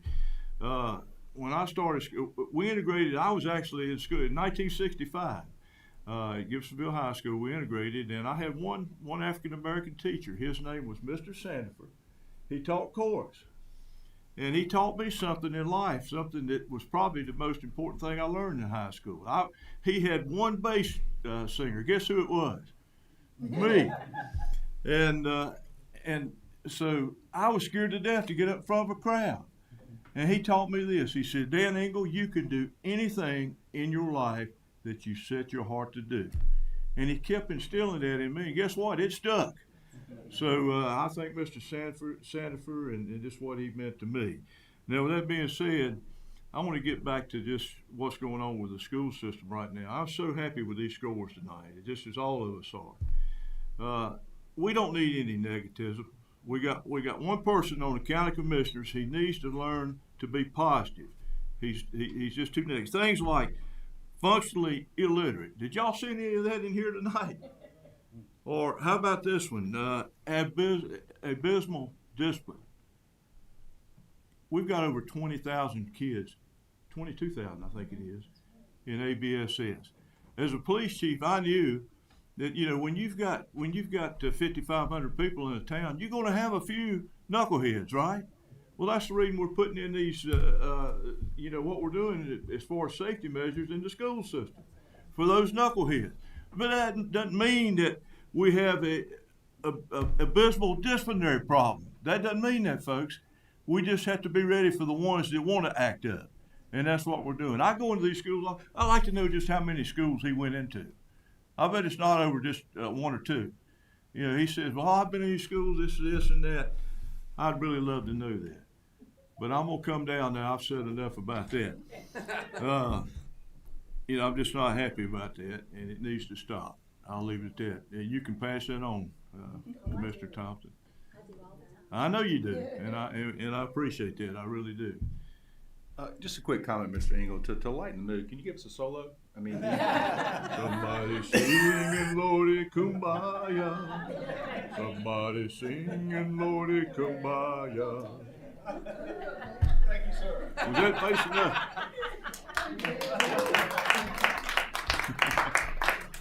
We actually sang that 50-some years ago. We did. Mr. Sanford taught us that. So I've spoken enough, but I'm pleased with the directions we're going, folks. I want all of you to know that. And I think the saying that we had in high school, grades, this was over at Gibsonville, grades 9 through 12, our slogan was, "Not at the top, still climbing." And that's exactly what we're doing here at ABS right now. Thank you, Madam Chair. Thank you, Mr. Engel.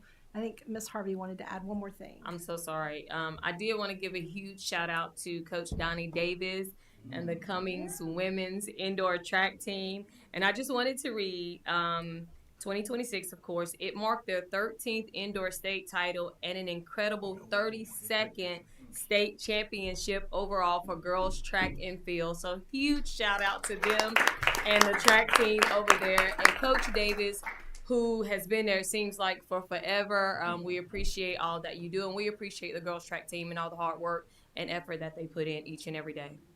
Thank you, Ms. Harvey. We do look forward to recognizing them at a future meeting. And I think Mr. Engel has one more thing. Yeah, and if I don't say this, my wife and my child that's a senior Southeast that plays on the basketball team will kill me. They're 25-0. The girls, they won the our conference, and the boys won the conference also, Southeast.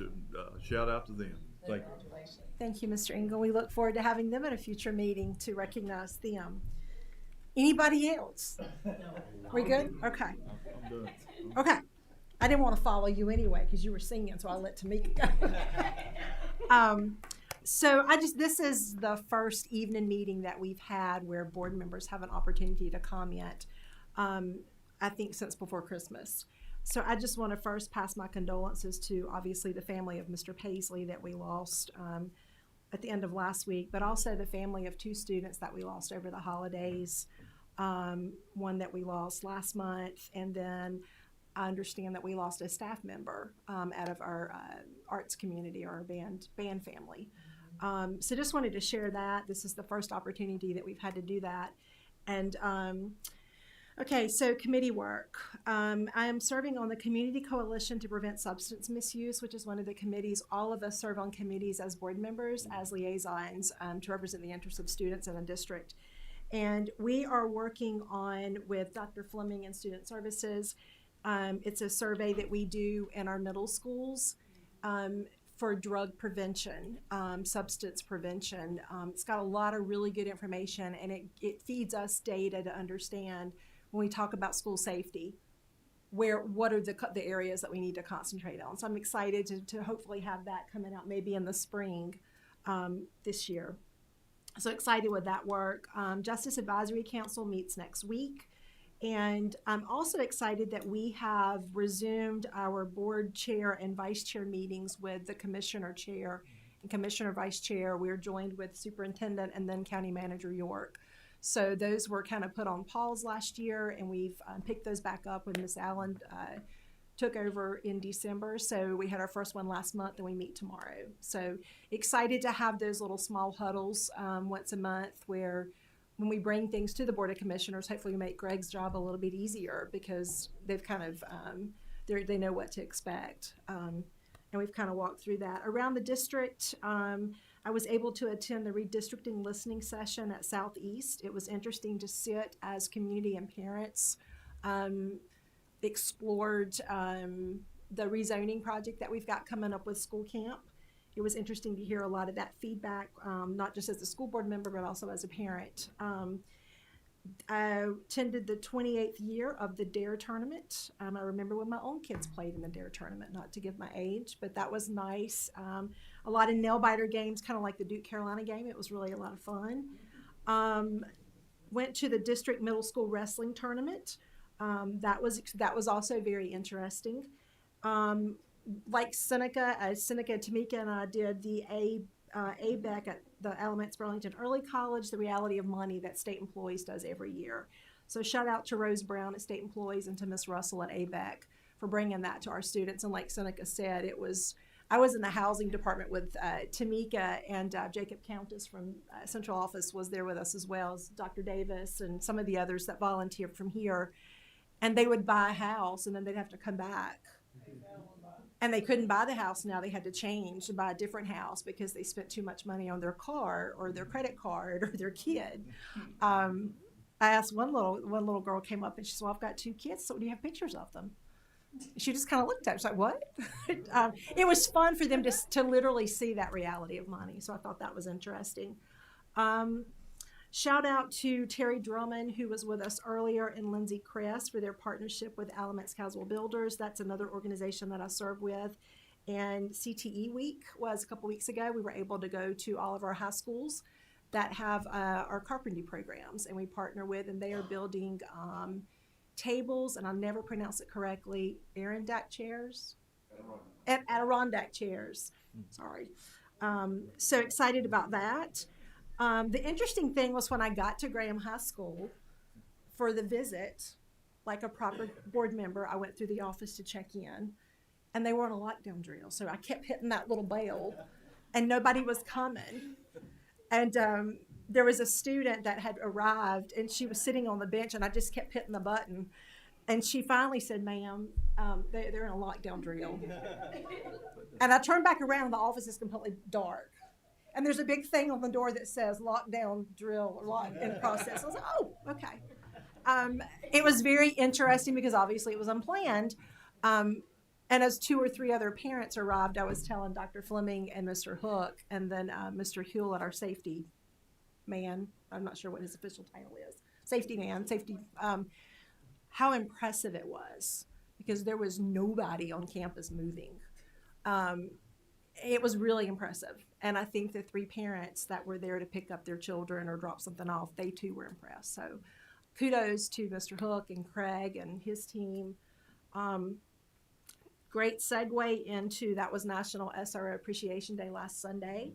So it was nice to be able to see some of our SROs in action. So shout out to our law enforcement partners here in the county. I think that falls under Mr. Hook as well. So thank you for your partnership and keeping those relationships and connections. And save the date, you talked about the rezoning maps. They will come out next Tuesday and Wednesday. 2 listening sessions, one at Southeast, one at Williams High School. Board members were welcome to attend. We don't participate. We sit and listen. So it's really not a participatory session for board members, but it is really good information to sit and listen to the parent feedback. Next week is National School Social Week, and you talked about the kindergarten fair, and that is all I have on my list. Anybody else have anything else? If not, I believe Mr. Engel has a motion for us. Thank you, Madam Chair. Board members, I make a motion that we enter closed session pursuant to North Carolina General Statute 143-318.11A3 to preserve attorney-client privilege. North Carolina General Statute 143-318.11A6 to consider confidential personnel information protected under North Carolina General Statute 115C-319 and 115C-321. Thank you, Mr. Engel. Is there a second? Second. Thank you, Mr. Rogers. Thank you, Ms. Harvey. All those in favor signify by saying aye. Aye. Any opposed? Motion carries unanimously. We will move into closed session at this time.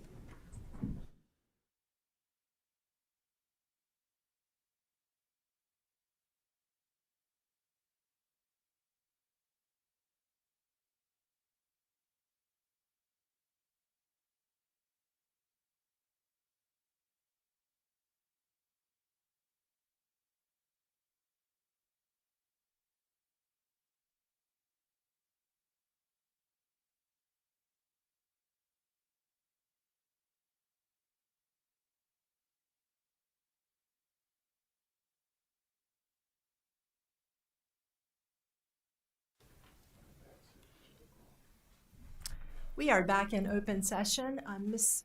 Yolanda Anderson, our Assistant Superintendent of Human Resources, I believe you have a personnel report for us. Good afternoon, Madam Chair, members of the board. I ask that you approve the personnel report as presented in closed session. Motion to approve. Thank you, Mr. Rogers. Is there a second? Second. Thank you, Mr. Wagner. Thank you, Ms. Harvey. All those in favor signify by saying aye. Aye. Any opposed? Motion carries unanimously. Thank you, Ms. Anderson. Is there any other business before the board this evening? Motion to adjourn. Thank you, Dr. Parker. Is there a second? Second. Thank you, Mr. Engel. All those in favor signify by saying aye. Aye. Any opposed? Motion carries unanimously 7-0. Thank you for being with us this evening.